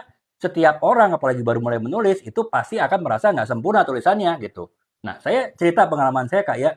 Eh, saya pun juga merasa begitu, tapi karena saya oleh mentor saya di sebuah klub penulis ya sebuah komunitas menulis yang online waktu itu, kita hanya bertemu lewat Zoom ya, lewat Google Meeting, tidak pernah ketemu secara fisik karena kan itu juga dalam rangka pandemi ya. Nah, itu selalu disarankan untuk membaca revisi itu setelah selesai. Nah, saya selalu lakukan itu kak. Nah, ketika saya tulis pertama kali, biasanya saya juga merasa nggak sempurna tulisan saya gitu. Pak, banyak salahnya lah. Saya selalu overthinking, ini kayaknya nggak logis deh. Ini kayaknya nggak alur logikanya nggak nyambung. Ini kayaknya ceritanya nggak nyambung. Ya tapi saya abaikan nggak. Nah, saya pokoknya selesaikan sampai bab terakhir ya. Misalnya novel ini sampai bab 7 gitu ya. Nah, setelah saya bab 7 baru saya revisi. Nah, ternyata apa overthinkingnya saya pikirkan ketika saya membuat tulisan dari bab 1 bab 7 itu banyak yang nggak terbukti kak. Artinya apa? Ketika saya melakukan revisi sampai 3 kali bahkan lebih, saya ulangin lagi, tidak banyak, mungkin dari total ini kan 330 halaman ya novel, itu hanya sekitar 10% aja yang perlu saya perbaikin gitu. Sementara yang 90% lainnya itu sudah cukup sempurna, sudah cukup baik gitu ya menurut saya gitu ya. Nah, jadi apa yang saya overthinkingkan, apa yang saya takutkan, apa yang saya khawatirkan, apa yang saya tidak percaya dirikan itu nggak terbukti kak gitu. Jadi itu kenyataan kak ya. Saya udah menulis berapa buku novel ya begitu. Jadi ya itu benar kata mentor saya bahwa kakak jangan berhenti menulis sampai selesai baru revisi gitu setelah itu. Nah, gitu sih Kak Volt ya. Jadi Kakak jangan overthinking, jangan diikutin ya Kak ya. Pokoknya selesainya tulisan selesai gitu. Nah, kalau Kak ini karena TikTok Shop lagi tutup ya Kak ini ya, Kak ini bisa lihat nih buku-buku saya di toko ini ya. Ini apa namanya? Ini nama tokonya kebetulan ada beberapa seller sih Kak di toko-toko sebelah TikTok Shop ya yang jual buku saya, tapi ini saya kasih tokonya istri saya ya. Kebetulan dia sebetulnya inti jualannya ini ya di Fashion Muslim, tapi ya saya titip juga ke dia gitu. Nah, jadi Kakak bisa lihat-lihat buku saya di sini Kak ya. Ini saya udah ketik Kak ya di kolom komentar. Nah, itu Kakak bisa lihat-lihat di situ Kak. Jadi ya karena itu istri saya yang jual, yang punya salary punya tokonya. Jadi kalau Kakak misalnya mau misalnya ini kan saya cuma sekedar misalnya Kakak mau bukunya tantangan saya gitu. Kakak tulis aja di kolom pesan ya. Jadi saya bisa langsung tanda tangan karena yang jual kan istri saya sendiri ya. Kalau seller yang lain kan ya seller beda ya, itu mungkin kerjasama dengan penerbitnya gitu ya. Jadi ya tidak bisa tanda tangan saya langsung gitu. Tapi kalau yang di toko ini bisa langsung tanda tangan saya sih Kak. Kalau Kakak mau ya kan ya tiap orang beda-beda Kak ya. Jadi itu sih Kak, Kakak bisa lihat di situ Kak Aini ya, gitu. Jadi itu, nah sekarang udah ini Kak ya, jadi Kak Paul udah kurang lebih ini ya, paham ya Kak ya. Jadi ya seperti itu sih. Nah sekarang kita lanjutkan lagi nih, apa namanya ya, struktur cerita, ya itu tadi dari mulai perkenalan, perkembangan konflik, kemudian puncak konflik, resolusi konflik, kemudian juga penyelesaian cerita itu bisa jadi patokan kita dalam mengembangkan alur cerita. Pokoknya alur cerita kita didasarkan saja pada struktur cerita tadi gitu ya. Jadi itu ya teman-teman, aspek struktur cerita bisa juga membantu kita membuat alur ataupun juga ini ya apa namanya urutan cerita yang akan kita buat, itu urutan novel yang kita buat gitu ya. Kayak ini sama-sama ya kayak ini ya. Ya, nah sekarang kita lanjutkan lagi. Nah, kemudian yang ke-9 adalah momen penting ya. Momen-momen penting itu bisa teman-teman tentukan ya. Apa namanya teman-teman dalam membuat alur cerita. Nah, kalau momen penting itu ada di novel ini Kak ya. Jadi di novel ini eh ya ada beberapa momen penting dari kehidupan ini berdasarkan ini ya riset saya ketika saya menulis novel ini. di dalam suatu kehidupan pesantren itu banyak hal yang bisa terjadi ya. Nah, saya pilih itu beberapa momen penting yang bisa terjadi dalam suatu pesantren, yang umum terjadi dalam pesantren, yang itu bisa membantu saya membuat alur cerita novel ini ya. Misalnya, kalau dalam sebuah saya selalu saya dalam sebuah persahabatan kan atau di sekolah kita pasti selalu mencari sahabat ya teman-teman. Kita berteman dengan semua teman kita di sekolah, di kelas. Tapi kan kalau kita punya sahabat, teman yang dekat dengan kita itu lebih baik ya, karena kita mungkin bisa lebih curhat, kemudian bisa saling membantu, bisa saling mendukung ya. Kalau teman biasa mungkin nggak akan sejauh itu gitu. Nah, makanya saya tetapkan nih, peristiwa penting yang harus dijalani oleh si Salim ketika Salim atau tokoh utama dari novel ini, ketika dia baru masuk pesantren, dia harus cari sahabat gitu. Itu adalah visi dia, target dia ketika baru awal-awal di sebuah pesantren, sehingga nanti ketika dia sudah menjalani kehidupan di pesantren semakin terasa berat ya, karena sudah punya sahabat, mereka bisa saling dukung. Nah, itu satu bab sendiri ya, bagaimana cara si Salim itu mencari sahabat ya, sampai akhirnya ketemu gitu dengan 3 orang sahabatnya gitu. Nah, kemudian setelah mereka punya sahabat, nah kan setiap sahabat itu pasti punya cerita ya. Nah, sekarang saya pikir nih, gimana saya membuat momen penting dari setiap tokoh tersebut. Nah, misalnya saya buat momen penting dari si Soleh ya. Si Soleh jadi kan teman-teman, dia di sahabat itu dia orang yang sangat alim ya, sangat soleh ya. Bukan saja di kalangan 4 orang sahabat itu, bahkan di satu pesantren tersebut kealimannya, nilai keagamanya itu diakuin oleh satu pesantren ya, karena mungkin si Salim itu kan juga cucu dari seorang kiai besar di kota Bogor ya, di mana pesantren itu berada gitu. Dan si kakek tersebut sudah berhasil menurunkan ilmu agama kepada si Salim, walaupun Salim masih SMP tapi level agamanya mumpuni lah ya, bukan bahkan mungkin sampai ke level anak kuliah agama walaupun dia masih SMP. Nah, itu nah saya gimana nih cara membuat Salim yang sangat saleh, yang sangat bertakwa, sangat beragama, tapi bisa mengalami gonjakan jiwa ya. Saya cari momen, saya pikir nih momen apa yang bisa membuat si Saleh ini mengalami ini ya, suatu tragedi ya, suatu gonjakan jiwa. Nah, saya ceritakan bahwa ibunya ternyata menderita penyakit kanker ya, sudah stadium parah ya, stadium 4, akhirnya masuk rumah sakit. Nah, itu sekuat-kuatnya si Soleh, orang yang sangat beragama, setabah-tabahnya si Soleh, setawakal-tawakalnya si Soleh, tetap aja kan kita sebagai anak, kalau ibu kita mengalami penyakit berat sama masuk rumah sakit kan pasti mengalami guncangan ya. Nah, itu jadi saya tentukan bahwa untuk momen khusus untuk si Saleh adalah ini gitu. Nah, kemudian untuk si Salim itu apa ya momen khususnya ya? Nah, si Salim itu kan orang yang suka teknologi ya. Kemudian dia dia suka dengan robotik, makanya dia ikut suatu ada ekstrakurikuler robotik di pesantren tersebut. Nah, gimana saya membuat momen yang menarik buat si Salim ini? Saya berpikir kan, bagaimana saya membuat momen menarik sehingga itu bisa saya masukkan di dalam alur cerita novel ini gitu. Ketika saya baru mulai nulis novel ini, nah, saya berpikir salah satu pencapaian seorang yang suka teknologi, seorang suka robotik itu adalah memenangkan suatu perlombaan gitu kan. Nah, makanya saya membuat alur cerita ada suatu perlombaan robotik antar sekolah ya. Itu kan emang ada ya teman-temannya, kenyataannya emang ada kan robotik antar sekolah. Nah, akhirnya si Salim itu dengan segala perjuangannya, dia bisa mewakili pesantrennya untuk mengikuti di tahap awal. Jadi seleksi lomba robotik tersebut. Akhirnya bisa menang dari tingkat regional sampai tingkat nasional, bisa juara 1. Nah, itu kan berarti kan momen indah ya bagi Salim. Nah, saya buat untuk Salim itu. Nah, kemudian bagi si Ibnu, saya bilang, saya pikir nih Ibnu ini kira-kira akan mengalami momen apa ya, momen besar apa yang bisa membuat saya memudahkan menulis alur cerita ini. Nah, si Ibnu, saya tadi dijelaskan ya, si Ibnu itu ternyata tertarik dengan teman wanitanya ya, ketika mereka sudah kelas 1 SMA, tentu bukan saat SMP ya, jadi ya bukan sekedar cinta monyet lagi gitu ya, cinta inilah ya, cinta-cinta remaja lah ya. Nah, tapi kan saya jelaskan tadi bahwa di sebuah pesantren itu tidak boleh ya kita menjalin hubungan antara pria dan wanita ya, pacaran itu nggak boleh ya.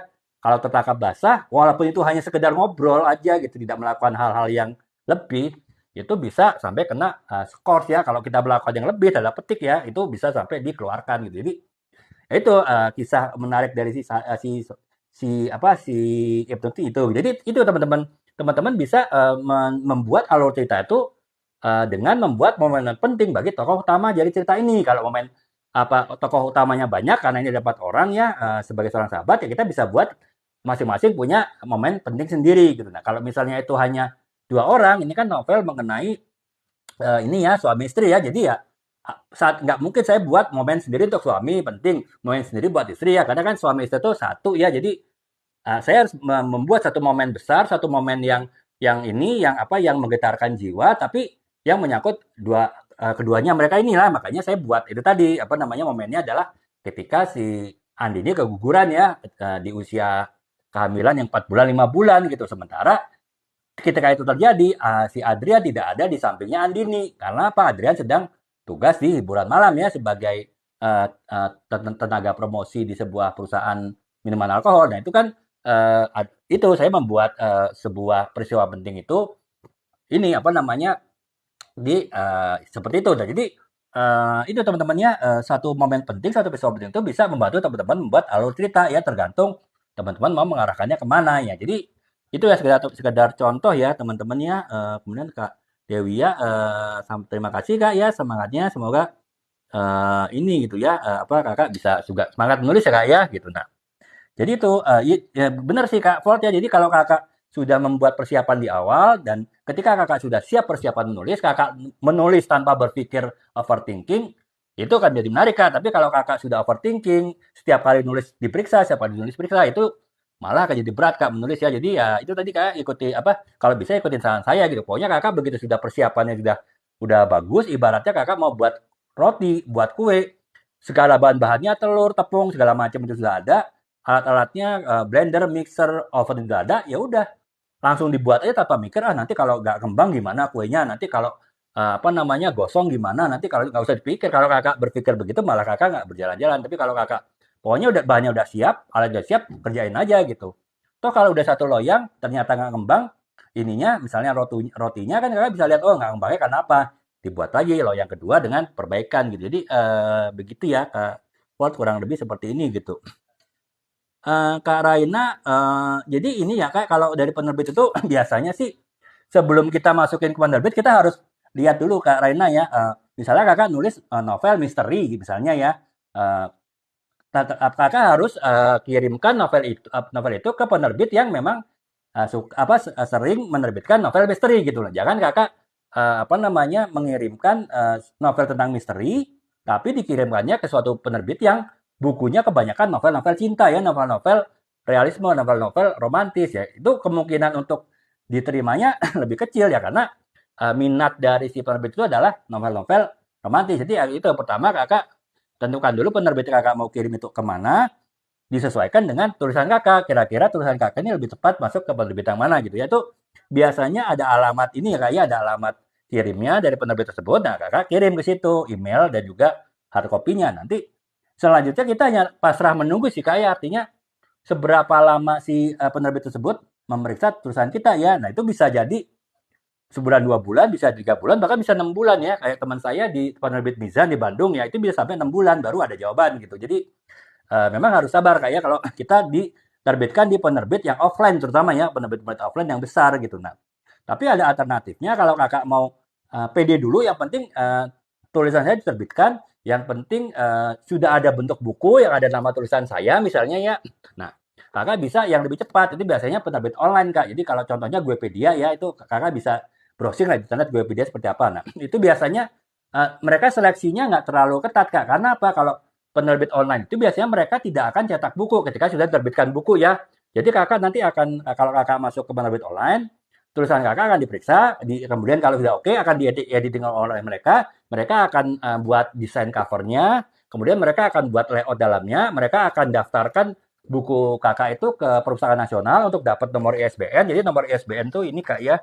Ya, biasanya ada barcode kakak di belakang. Nah, barcode itu nomor ISBN tuh. Jadi artinya buku kakak itu legal ya, buku kakak itu punya kekuatan hukum gitu. Nah, ini nomor ISBN kakak kurang lebih. Nah, itu ya. Nah, itu semua kan diurus oleh penerbitnya. Tapi penerbit itu tidak akan mencetak bukunya, Kak. Nah, dia akan menjual buku kakak itu di tokonya dia aja, toko online ya. Jadi, dia punya website online, dia mungkin juga pasang di TikTok Shop, dia pasang di tetangga-tetangganya TikTok Shop. Kemudian dia punya afiliasi ya, orang yang menjajakan buku-buku dia, yang akan dapat komisi kalau jual buku dia. Nah, jadi kakak memang tidak bisa berharap buku-buku kakak itu ada di toko buku ya, apalagi toko buku Gramedia kan. Untuk masuk toko buku Gramedia tuh susah karena apa? Umumnya prioritasnya kepada buku-buku terbitan penerbit dia sendiri. Kemudian juga biasanya ada biaya tambahan kalau penerbit dari luar mau masuk ke sana, sehingga ya penerbit harus berpikir ya, yakin nggak buku itu bisa laku, sehingga mau keluar biaya gitu. Nah itu apa namanya, eee, lebih lebih inilah kan, lebih ribet. Tapi kalau penerbit online, dia akan cetak bukunya kalau sudah ada orderan. Kalau ada orderan dia baru cetak buku. Nah makanya kelemahannya dari penerbit yang online itu ya Kakak tidak bisa ngelihat buku-buku Kakak di toko buku apa manapun karena hanya dijual di tokonya sendiri. Tapi keuntungannya si penerbit online itu lebih berani menerbitkan suatu buku walaupun sebetulnya ragu apakah buku ini bisa laku apa tidak. Karena apa? Dia kan tidak perlu harus nyetak buku dulu gitu ya. Kalau penerbit yang konvensional seperti misalnya Gramedia, dia pasti akan nyetak dulu cetakan pertama berapa 2.000 eksemplar, 3.000 eksemplar. Bisa jadi resikonya nggak laku begitu ya itu adalah resiko penerbit kalau nggak laku ya si penjual apa si penulis buku tetap dapat royalti dari buku yang terjual tapi buku yang tidak terjual itu bukan tanggung jawab penulis itu tanggung jawabnya penerbit ya nah makanya mereka lebih susah untuk menerbitkan buku karena ya itu tadi mereka harus yakin mereka cetak 3.000 buku 4.000 buku di cetakan pertama itu habis apa tidak gitu. Nah kalau online karena dia baru akan cetak buku setelah ada orderan baru dia biasanya lebih mudah untuk terbit gitu Kak ya. Jadi kurang lebih itu sih Kak ya. Ada dua option ya. Apakah kita mau penerbit konvensional, penerbit offline ataupun penerbit online ya dengan plus minusnya masing-masing. Kalau Kakak yang penting ada satu buku dulu terbitkan. Nanti saya tulis buku lagi baru masuk ke penerbit konvensional. Biar buku saya di toko buku itu nggak apa-apa. Jadi Kakak paling nggak punya semangat dulu. Kakak sudah ada buku, kemudian ada nama Kakak di sini. Walaupun yang jual hanya toko online itu aja, karena penerbitnya itu penerbit online. Nah, baru Kakak buat novel lagi itu didaftarkan di penerbit yang konvensional. Walaupun mungkin akan lama ya prosesnya bisa berbulan-bulan. Tapi ya nggak apa-apa. Yang penting sebelumnya saya udah punya buku dulu, udah pede lah, udah bisa nunjukin ke orang-orang. Nih, saya ada buku nih, walaupun yang terbitkan penerbit online gitu. Jadi kurang lebih itu Kak ya. Nah, gitu. Nah, kalau Kak Win, terima kasih Kak ya ininya, apa namanya, apresiasinya. Jadi itu ya kurang lebih saya lupa Kak siapa tadi yang nanya itu. Nah, jadi Kak proses penerbitan seperti itu. Jadi Kakak punya option pilihan ya Kakak tujuannya apa gitu. Apakah ingin cepat diterbitkan dulu yang penting punya buku yang sudah diterbitkan ataupun nggak apa-apa lama diterbitkan yang penting buku itu nanti akan dapat ditemui di toko-toko buku kan tiap-tiap penulis punya pride sendiri-sendiri ya punya cara untuk kebanggaan sendiri jadi ya itu pilihan sih Kak ya Kakak mau pilih yang mana gitu ya.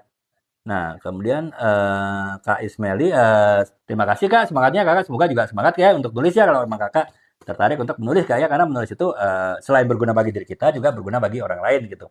Nah, kemudian nah itu selanjutnya adalah selain momen penting ya saya mulai momen penting Kakak juga ini apa Kakak harus perhatikan di dialog dan narasi ya artinya dia kan kalau dalam sebuah novel itu ada namanya dialog, ada namanya narasi. Kalau narasi itu bercerita, misalnya pada suatu hari seorang pria berjalan-jalan di sebuah taman, kemudian dia melihat seorang wanita yang sedang menggendong kucingnya gitu. Nah, karena si pria itu suka kucing, makanya dia mendekati wanita tersebut dan bertanya. Nah, sepanjang yang saya bilang tadi itu adalah suatu narasi. Jadi karena tidak ada dialog di situ, tidak ada percakapan di situ. Nah, baru ketika si pria itu sudah dekat dengan wanita tadi, baru dia masuk ke dalam dialog ya. Misalnya kemudian si pria itu bertanya kepada wanita, oh, ini kucingnya ini kayak apa namanya kucing Anggora apa ya? Atau kucing Persia gitu. Namanya siapa? Nah, kemudian si wanita itu tanya, balas ya. Oh, ini kucing Persia gitu. Namanya misalnya si Sinta gitu ya. Ini kucingnya udah umur 1 tahun. Kakak juga suka kucing apa? Nah, itu kan berarti kan ada dialog ya. Si pria bertanya, si wanita menjawab. Nah, itu namanya dialog gitu. Jadi itu kayak di suatu novel pasti ada dua itu ya, narasi ataupun dialog gitu ya. Nah, ini adalah ciri khas dari novel, ciri khas dari cerpen. Kalau di buku non-fiksi seperti buku marketing ya, di buku leadership ya nggak ada sih dialog. Isinya adalah narasi aja semua gitu kayak. Nah, jadi itu kakak dengan kakak bisa mengatur kapan kakak narasi, kapan kakak dialog itu kakak bisa membuat juga alur ceritanya seperti apa gitu ya. Nah, gitu. Terima kasih Kak Maca ya semangatnya semoga kakak juga semangat. Ya Kak, saya juga pasti kalau saya biasanya mulai juga live dari jam setengah 10, jam 10 sampai jam 12 paling lambat sih. Kalau sekarang ya karena saya ada kegiatan, saya baru mulai jam setengah 11, tetap jam 12 istirahat sih Kak ya. Karena ya saya besok juga ada kegiatan lain sehingga ya saya istirahat jam 12 gitu ya. Ya kurang lebih itu ya Kak ya. Terima kasih sarannya juga gitu. Nah, kemudian kalau BBL Love buku kesukaan, nah itu Kak. Jadi saya itu kalau dibilang suka baca buku ya, tapi kalau dibilang oh saya suka buku apa itu agak susah jawabnya Kak ya. Karena terus terang saya itu sebetulnya bukan baca novel sih Kak. Artinya ketika saya buat novel pertama itu mungkin saya baca novel hanya setahun sekali mungkin ya. Nggak banyak saya baca gitu. Nah, itu jadi ya, artinya saya ingin menunjukkan bahwa tanpa kita seorang yang sangat ini ya sangat apa namanya sangat giat membaca pun kita bisa menulis kok ya. Yang penting kita ya itu dia mengikuti tahapan-tahapan penulisan dan kita mengikuti saran-saran dari penulis lain ya bagaimana kita menulis gitu. Jadi saya terus terang Kak jarang baca novel ya. Ini terus terang aja. Bukan masalah apa-apa sih ya karena kan kesibukan di kantor juga kan. Bahkan saya mulai menulis itu ya ketika Covid ya, sekitar saya gabut lah ya, kita banyak di rumah waktu itu kan, banyak apa ada lockdown gitu. Dan ketika sekarang saya sudah mulai aktivitas lagi WFO misalnya, itu ya tetap saya nulis, tapi paling sejam cuma sehari cuma setengah jam, 1 jam ya, ketika saya ada waktu luang di rumah gitu. Jadi apalagi untuk membaca ya, untuk membaca saya akan lebih jarang lagi Kak. Ya tapi ya itu tadi Kak, yang penting kita mau semangat menulis, belajar menulis, walaupun kita jarang membaca itu juga bisa menulis. Walaupun sarannya sih sebetulnya kita harus banyak membaca juga ya Kak Baby ya. Jadi apa namanya? Jadi ya kita lebih punya ide, punya gagasan lebih banyak gitu ya. Tapi ya itu tadi ya karena saya masih ya istilahnya menulis itu ya tanda petik hobi ya. Jadi ya masih belum fokus menulis ya membaca saya terbatas. Tapi jadi kalau ditanya suka baca ya saya sebetulnya suka baca buku apa sih Kak ya. Tapi nah itu waktu yang membatasi gitu. Tapi ya, ya itu tadi dengan kondisi itu aja, alhamdulillah saya masih bisa nulis ya. Nah, jadi itu juga ini motivasi teman-teman ya. Kalaupun teman-teman ada kegiatan lain, hobi itu menulis, kesempatan membaca terbatas, ya udah pilihannya teman-teman membagi waktu antara membaca dengan menulis. Gitu. Jadi mungkin sehari teman-teman punya waktu 2 jam di rumah ya waktu luang ya teman-teman 1 jam untuk menulis, 1 jam untuk membaca misalnya. Jadi nggak apa-apa sih teman-teman. Teman-teman jarang membaca itu nggak apa-apa walaupun kalau bisa teman-teman juga banyak membaca itu karena dari membaca novel-novel lain, membaca buku-buku lain, teman-teman bisa dapat ide gagasan ya dalam menulis gitu ya. Terakhir lagi baca buku, ini sih Kak, saya sekarang terus terang karena waktu buku saya terbatas, saya lebih suka baca dengan metode ini Kak, metode apa namanya? Saya terakhir baca itu 2 minggu yang lalu ya, buku waktu buku tentang buat motivasi sih, buku tentang remaja ya, motivasi remaja. Jadi ya saya pelajarin untuk istilahnya bisa saya obrolin dengan anak saya lah ketika saya mengunjungi anak saya di pondok ya, di pondok pesantren untuk bahan obrolan orang tua dan anak lah ya. Itu tapi saya sekarang membacanya dengan ini Kak, metode membaca cepat ya. Jadi saya membaca novel ataupun buku setebal 300 halaman itu mungkin sekarang cukup waktu 2 jam ya. Jadi kalau dulu kan saya pasti baca kata per kata ya. Jadi mungkin buku setebal ini 1 minggu rata-rata sejam dua apa sehari baca 2 jam tuh baru kelar bisa jadi lebih kan. Nah itu yang buat saya kadang malas membaca Kak ya karena nggak selesai-selesai gitu kesannya. Sekarang saya lebih menerapkan metode membaca cepat. Jadi yang penting 80% dari isi buku ini saya paham walaupun tidak terlalu tahu, tapi ya dengan baca cepat. Buku segini saya baca 2 jam gitu kan. Jadi ya resikonya kalau membaca novel kan agak susah kayak ya kita bisa baca 2 jam baca cepat, tapi kan ya, kita membaca novel kan pertama untuk hiburan kan, yang kedua juga untuk kita bisa menangkap nilai-nilai yang disampaikan oleh penulisnya dalam suatu novel gitu. Nah, kalau kita baca cepat, kita tahu intinya novel ini apa, tapi kita mungkin bisa miss, bisa lewat pesan apa yang ataupun misi apa yang disampaikan oleh penulisnya dalam novel ini. Kemudian yang kedua, ya kita nggak ada unsur fun ya, karena kita baca buru-buru gitu. Makanya saya lebih baca sekarang buku-buku yang sifatnya non fiksi, karena saya sekarang karena waktu terbatas, saya ingin baca cepat, ya saya menerapkan teknik membaca cepat ya. Saya pernah ada live sih teknik membaca cepat.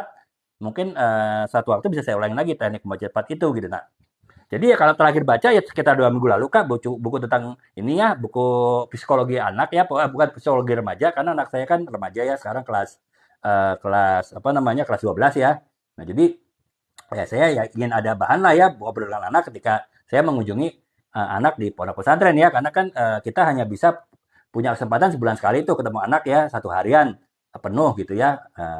Dan itu kita tidak bisa komunikasi sama anak kecuali setiap minggu sekali komunikasi lewat ini ya, lewat video call ya, itu pun juga dibatasin gitu 10 menit. Nah, jadi itu itu sih Kak. Jadi sekarang saya jarang baca novel, saya lebih baca buku non fiksi tapi dengan cara baca cepat ya. Jadi yang penting saya paham isi buku ini apa walaupun tidak detail sehingga saya bisa ya itu tadi buat obrolan buat anak gitu. Jadi itu ya Kak ya tergantung gitu ya. Kak, ini saya jam 12 Kak. Saya tadi agak telat sih Kak ya. Jam setengah 11 karena tadi sampai rumah jam 9. Jadi ya istirahat sebentar, kemudian siapin materi sebentar, baru ini ya. Makanya saya target saya 1,5 jam lah, kayak jadi setengah 11 sampai jam 12 lewat lah ya. Ya paling lambat 12 per 4, baru setelah itu istirahat ya. Karena ya setidaknya saya komitmen untuk tiap hari ini ya kayak memberikan sharing-sharing ini walaupun mungkin sebentar. Jadi terima kasih Kak ya diingetin ya.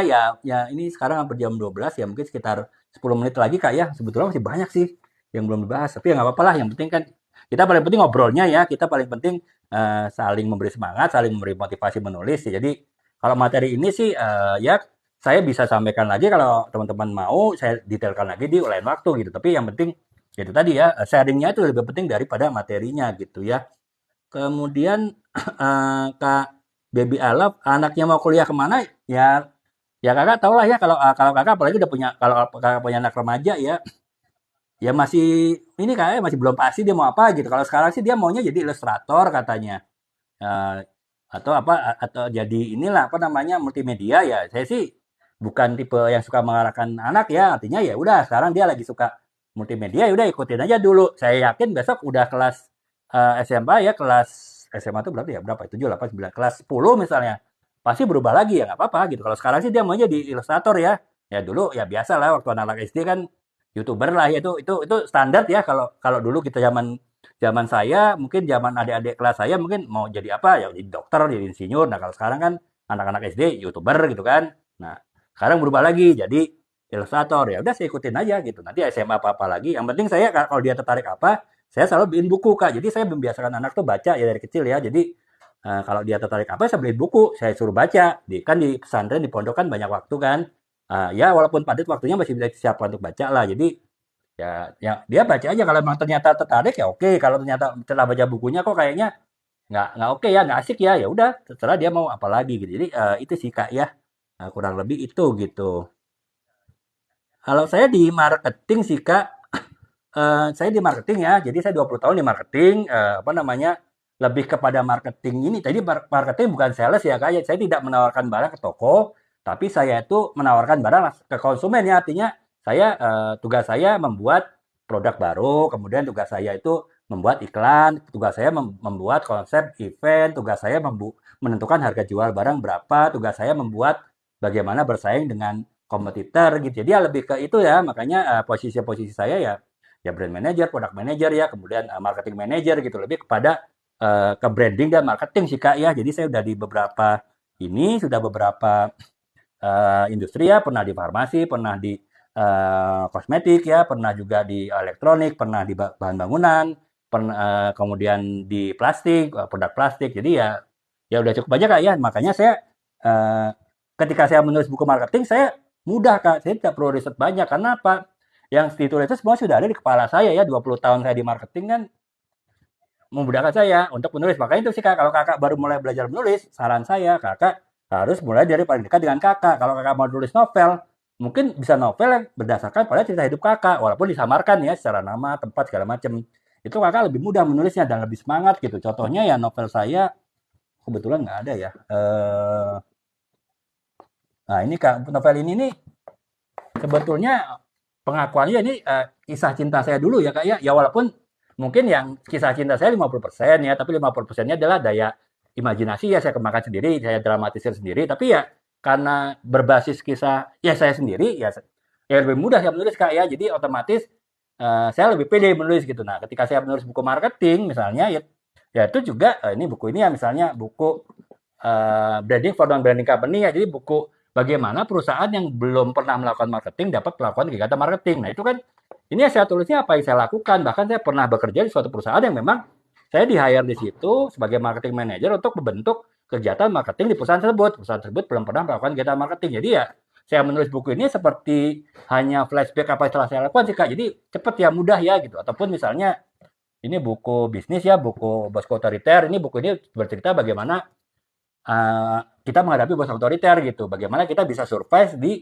dalam keadaan bos yang otoriter gitu ya. Nah itu benar-benar saya juga pernah menghadapi bos yang otoriter gitu. Ketika saya nulis buku ini ya lebih mudah karena apa? Ketika saya nulis buku ini di kepala saya adalah bos saya yang otoriter gitu. Jadi ya saya tidak hanya sambat, saya tidak hanya ngeluh, tapi saya istilahnya curhat juga di buku ini. Jadi kan saya lebih tenang kan dari kalau saya mau curhat ke orang lain mungkin ngeri-ngeri sedap juga kan kalau saya cerita ke sesama teman, ternyata teman saya tuh pada petik intelnya atau mata-matanya si bos itu kan, saya dibilang macam-macam kan. Nah, makanya mendingan saya curhat aja di buku tanpa saya menyebut nama, saya tanpa saya menyebut perusahaan, tanpa saya menyebut industrinya pun saya rubah. Tapi sebetulnya bercerita mengenai bos tersebut. Jadi itu ya Kak ya, apa namanya? Mic-nya mati yang ini. Mati. Oh ya, tadi mati ya, maaf ya. Jadi ini apa namanya? Baterainya habis. Baterainya habis Kak. Jadi kan kebetulan saya pakai mic yang ini ya, mic yang apa namanya? Dia tidak bisa sambil ngecas. Jadi kalau cas harus copot receiver gitu ya. Makanya akhirnya ya tadi mati kan, udah hampir habis tuh ininya. Makanya saya copot gitu mic-nya. Jadi sekarang nggak pakai mic sih, ya masih terdengar sih yakin, tapi memang tidak sebagus dengan mic ya. Jadi mohon maaf Pak, tadi ya karena saya tadi ya baru sampai rumah jam 9, tadi juga belum sempat cas handphone ya, tadi baru sempat, jadi ya belum sempat penuh, udah saya pakai live sih Kak. Jadi ya mudah-mudahan bisa denger ya. Nah kalau Kak Baby Love, saya lagi nulis jurnal ilmiah, ada sarannya nggak? Nah saya pernah bahas Kak, ini apa namanya, satu live ya mengenai bagaimana menulis jurnal ilmiah. Tapi kan saya ada rekamannya ya, karena kan kalau kita live tuh pasti ada, kita bisa download di rekaman live. Nah hanya kan kalau di TikTok tuh paling maksimal 10 menit Kak ya, jadi saya tidak bisa upload full video tersebut di TikTok. Nah biasanya saya dari hal live itu saya pecah-pecah tuh, saya buat 7-8 video, itu saya masing-masing 45 menit. Jadi saya bisa upload di TikTok. Nah itu biasanya sih di ini Kak, di playlist daftar putar tematik. Kalau Kakak masuk ke ini, saya masuk ke profil saya, Kakak cari daftar putar tematik. Di situ ada tematik-tematik ataupun potongan-potongan video saya live. Nah tapi kebetulan untuk yang jurnal ilmiah itu saya belum sempat buat potongannya. Tapi saya sudah upload di ini Kak, sih di tetangga ya Kak ya. Kakak tahu ya tetangga TikTok yang bisa untuk nonton video tapi video panjang yang warnanya merah gitu kan ya. Kakak pasti udah paham lah ya. Nah itu Kakak ketik aja cara menulis misalnya karya ilmiah gitu. Ya mudah-mudahan video saya ketarik juga Kak. Saya ada itu kita akunnya Papa disebutin. Hah? Nama akunnya Papa. Oh iya, kalau nama akunnya nih Kak ya, nama akun di tetangga Kak ya, Kakak mungkin ini gitu. Jurnal apa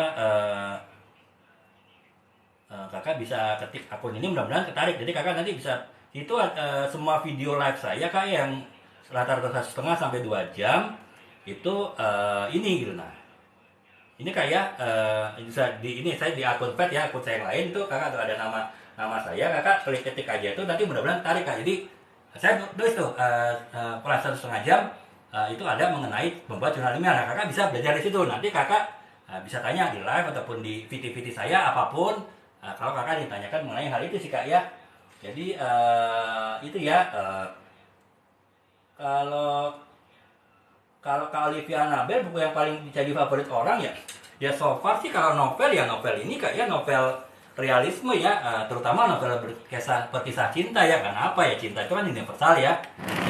Ya mungkin 100% orang itu pernah merasakan cinta lah. Jadi ya terlepas apakah berhasil ataukah belum berhasil, itu tergantung orang jalan hidup orang-orang ya. Tapi artinya kita pasti pernah mengalami rasa cinta ya. Makanya novel yang paling laris sampai saat ini ya paling laku ya novel tentang cinta ya. Nah yang kedua novel tentang persahabatan. Karena apa tadi, ya setiap orang pasti mengalami cinta, setiap orang setidaknya ingin merasakan rasa persahabatan, walaupun belum tentu orang punya persahabatan. Karena kan kalau persahabatan itu tergantung karakter orang ya, introvert, extrovert itu juga berpengaruh. Nah makanya kedua tuh lebih ke novel persahabatan. Novel persahabatan yang paling terkenal misalnya ya Laskar Pelangi ya, Andrea Data gitu misalnya. Ataupun juga ini contoh ya, ini novel yang inilah, novel biasa-biasa saja lah saya tulis ya, novel Cinta Aku Berada di Pesantren. Ini sebetulnya bercerita persahabatan gitu kan. Makanya saya terus terang juga baru berani nulis novel cinta dan novel persahabatan, karena memang itu ya itu tadi, saya tanpa harus belajar banyak, tanpa harus riset banyak, saya udah bisa nulis novel-novel itu. Karena ya saya pasti udah pernah merasakan cinta kan. Setidaknya saya sering mendengar curhatan dari teman-teman lain mengenai kisah cinta mereka. Nah itu kan bisa jadi inspirasi gitu.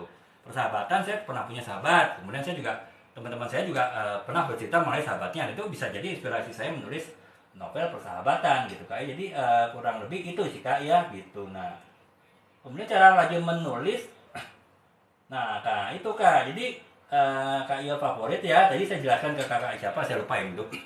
Kakak itu agar Kakak semangat menulis, Kakak harus paham dulu teknik dasar menulis gitu. Kalau Kakak sudah paham teknik dasar menulis, ibaratnya Kakak mau menuju satu tempat, Kakak udah tahu tuh jalan-jalannya tuh lewat jalan mana aja gitu. kakak misalnya harus pakai ini Google Map, kemudian Google Map-nya tuh arahnya kemana aja. Nah kalau kakak sudah tahu menuju satu tempat dengan arahnya, gambarannya melalui Google Map misalnya, kakak pasti lebih semangat mencapai tempat itu daripada kakak tidak tahu sama sekali tempat itu.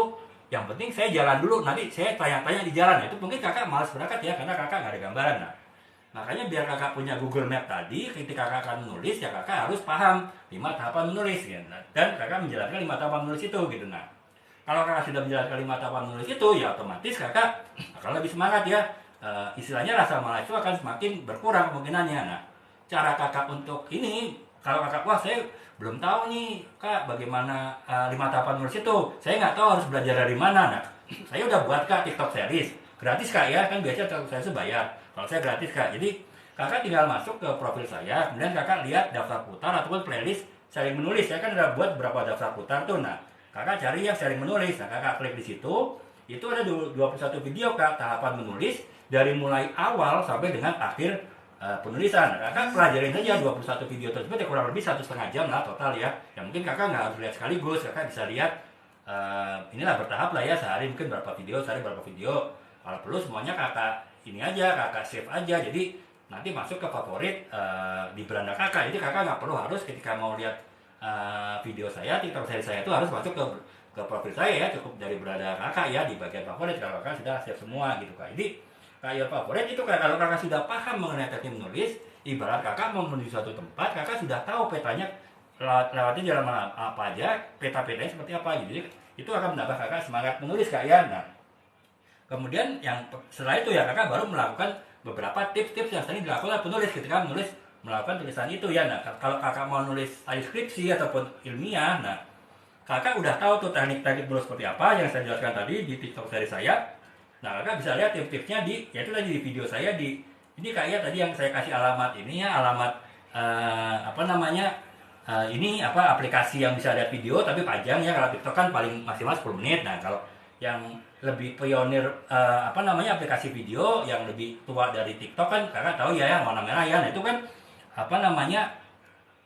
itu panjang. Nah, saya masukin situ kak. Jadi kakak ketik aja di nama Dwi Hardianto Santoso, nama akun saya, nanti akan keluar. Kakak pilih tuh, misalnya cara, kalau nggak salah menulisnya tuh menulis karya tulis ilmiah gitu. Kalau nggak salah judulnya itu ya, kalau nggak salah ya. Kakak cari itu, kakak lihat aja. Jadi kakak udah punya teknik-teknik dasar menulis, kakak udah punya tips-tips bagaimana menulis karya ilmiah ya. Mudah-mudahan kakak jadi lebih semangat kak. Selanjutnya adalah bagaimana kakak motivasi diri ya.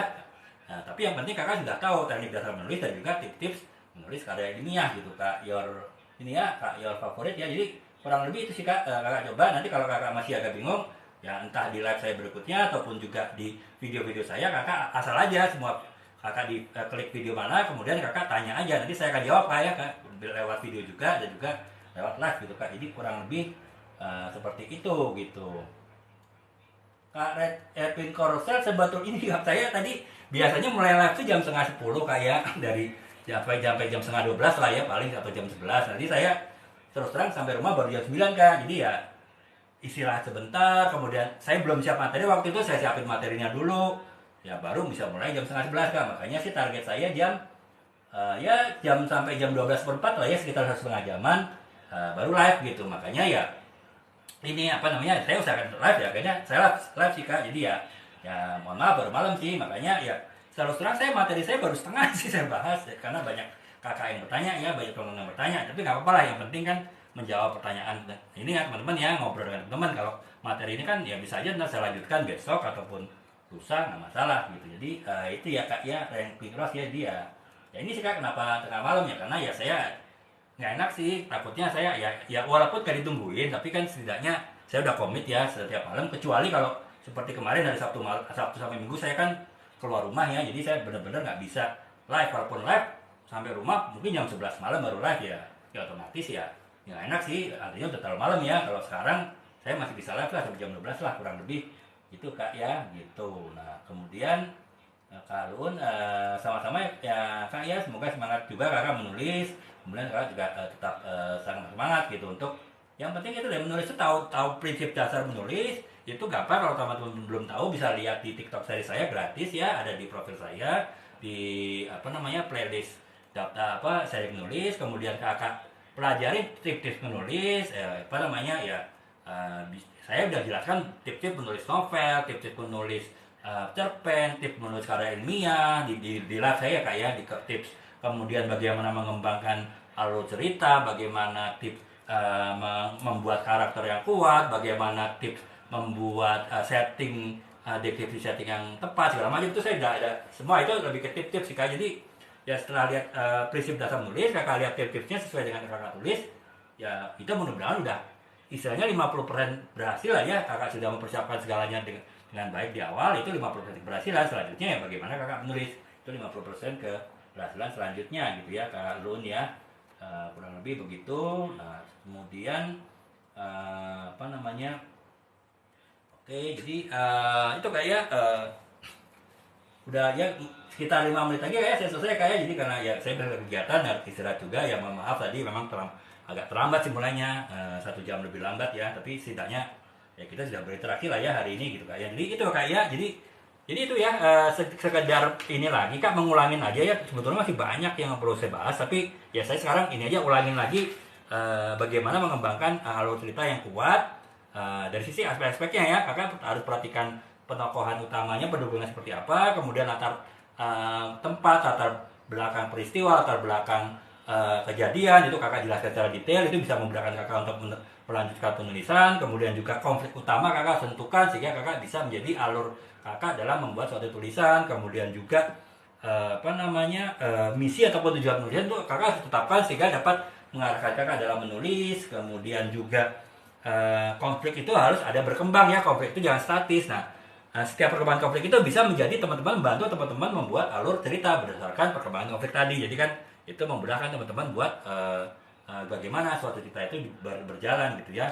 Dan kemudian apa namanya, bagaimana tema ataupun pesan yang disampaikan itu bisa mengarahkan teman-teman untuk membuat suatu tulisan gitu ya. Nah, kemudian apa namanya, struktur cerita kan ada itu ya, dari struktur cerita itu dari mulai perkenalan, awal konflik, puncak konflik, ataupun juga apa namanya, klimaks konflik, kemudian resolusi penyelesaian masalah, kemudian sampai penyelesaian. Itu bisa masing-masing menjadi arah kita dalam membuat alur penulisan gitu ya, kurang lebih begitu. Dan kemudian apa namanya, momen penting juga bisa ini, kita menetapkan momen penting apa dalam sebuah novel, itu nanti setiap momen penting itu bisa kita buat jadi satu bab sendiri sehingga kita punya alur cerita misalnya, itu bisa dibuat seperti itu juga. Kemudian juga dialog dan ini ya, narasi ya, jadi kita bisa mengatur kapan kita banyak dialog, kapan kita narasi, ya itulah kita bisa membuat kita sebuah alur cerita gitu ya. Nah itu Kak, jadi kalau alur cerita nggak bosen, kakak bisa menggunakan aspek-aspek yang dijelaskan tadi Kak ya. Ini sih Kak, nanti saya coba untuk yang live ini saya buat potongannya juga, nanti saya usahakan nanti saya upload Kak ya. Jadi yang ringkasan saya baca tadi mudah-mudahan kalau masuk ke beranda kakak ya. Kalau kakak sudah follow akun saya sih harusnya setiap video saya upload sih masuk ya ke beranda kakak ya. Jadi kakak nanti bisa lihat gitu Kak, kurang lebih seperti apa. Jadi itu Kak, jadi intinya adalah ya seperti yang saya jelaskan paling kakak harus punya inspirasi yang bagus, kakak harus mengolah inspirasi awal tersebut dengan kreatif sehingga kakak bisa membuat tulisan yang unik, orisinal dan juga menarik. Kemudian kakak harus membuat itu jadi dasar kakak membuat awal tulisan yang menarik. Nah, kalau kakak membuat awal tulisan menarik, itu menjadi daya tarik pembaca untuk baca berikutnya. Nah, kemudian setelah itu baru bahasan di live tadi ya. Jadi bahwa kita bagaimana kita mengembangkan alur ceritanya berdasarkan awal yang baik tadi. Jadi intinya kakak punya good start yang bagus ya, jadi punya awal yang baik, baru kakak bisa mengembangkan tulisan dengan baik. Kalau kakak awalnya sudah nggak baik, kemudian kakak mengembangkan lebih lanjut itu juga nggak baik gitu ya. Jadi itu sih Kak, untuk yang live ini saya coba mungkin ya beberapa hari ke depan saya buat videonya, nanti saya langsung upload ya, mudah-mudahan bisa masuk ke beranda kakak ya, terutama kalau kakak udah follow akun saya. Jadi apa namanya, kemungkinan besar bisa masuk uploadan video saya tersebut ke beranda kakak gitu ya. Gitu. Jadi kurang lebih Kak itu Kak Nuk ya, Kak ini demikian teman-temannya. Sekarang udah jam ini ya, jam 12:04 ya kebetulan ya. Tadi mohon maaf saya tadi baru bisa mulai setengah 11 dari jadwal setengah 10 ya, karena saya baru sampai rumah jam 9-an. Jadi ya dan karena saya besok ada kegiatan seperti biasa, saya ini ya tetap apa namanya menyelesaikannya jam 12:04 Kak ya. Jadi apa namanya ya, karena saya besok ada kegiatan lain, teman-teman pun juga mungkin besok pagi ada kegiatan ya, sehingga harus istirahat juga. Jadi ya Sekali lagi teman-teman terima kasih atas perhatiannya sampai jam segini masih didengerin saya ngoceh begini ya. Dan mohon maaf karena ya sudah cukup malam, saya akan akhiri. Insya Allah saya besok bisa live lagi di kalau mudah-mudahan sih jam seperti biasa setengah 11 ya. Jadi kita kalau selesai jam 12 cukup banyak kita ngobrol, bisa 2 jam 2,5 gitu daripada sekarang yang 1,5 jam gitu. Sepertinya sih bisa Kak, karena kalau besok saya bisa sampai rumah lebih cepat sih harusnya ya. Ya kalau tadi memang ada hal khusus yang membuat saya sampai rumah agak lambat gitu, kurang lebih itu ya. Terima kasih ya Kak ya, lagi-lagi sudah mengikuti live saya, semoga bisa berguna bagi Kakak dan juga semoga Kakak bisa menambah semangat Kakak untuk menulis. Dan jangan ragu, Kakak bisa bertanya ya untuk selanjutnya di live saya selanjutnya. Insya Allah saya tiap hari akan live ya, kalau tidak ada perubahan setiap jam setengah 10. Pun kalaupun Kakak belum bisa ikut live saya lagi, Kakak bisa tanya aja. Kakak bisa tanya di setiap video yang video saya masuk peranda Kakak, atau Kakak bisa masuk ke profil saya, Kakak klik aja setiap video, semua video, Kakak bisa tanya tuh mengenai dunia terus menulis, walaupun mungkin videonya nggak relevan dengan yang Kakak tanya kan nggak masalah, yang penting kalau Kakak tanya di kolom komentar kan, saya akan baca dan saya coba jawab, baik lewat video ataupun juga lewat live ya Kak ya. Jadi itu Kak, demikian, terima kasih sudah ini ya mengikuti sampai jam segini. Semoga dapat berguna bagi teman-teman semua, dan insya Allah saya besok live lagi jam setengah 10. Kalau teman-teman berkenan ikut bisa mengikuti. Saya usahakan akan membawakan topik lain yang juga menarik ya Kak ya. Demikian Kak, teman-teman. Semoga teman-teman dapat beristirahat dengan baik malam ini dan besok dapat beraktivitas kembali dengan baik pula gitu. Demikian. Assalamualaikum warahmatullahi wabarakatuh. Selamat malam teman-teman. Salam.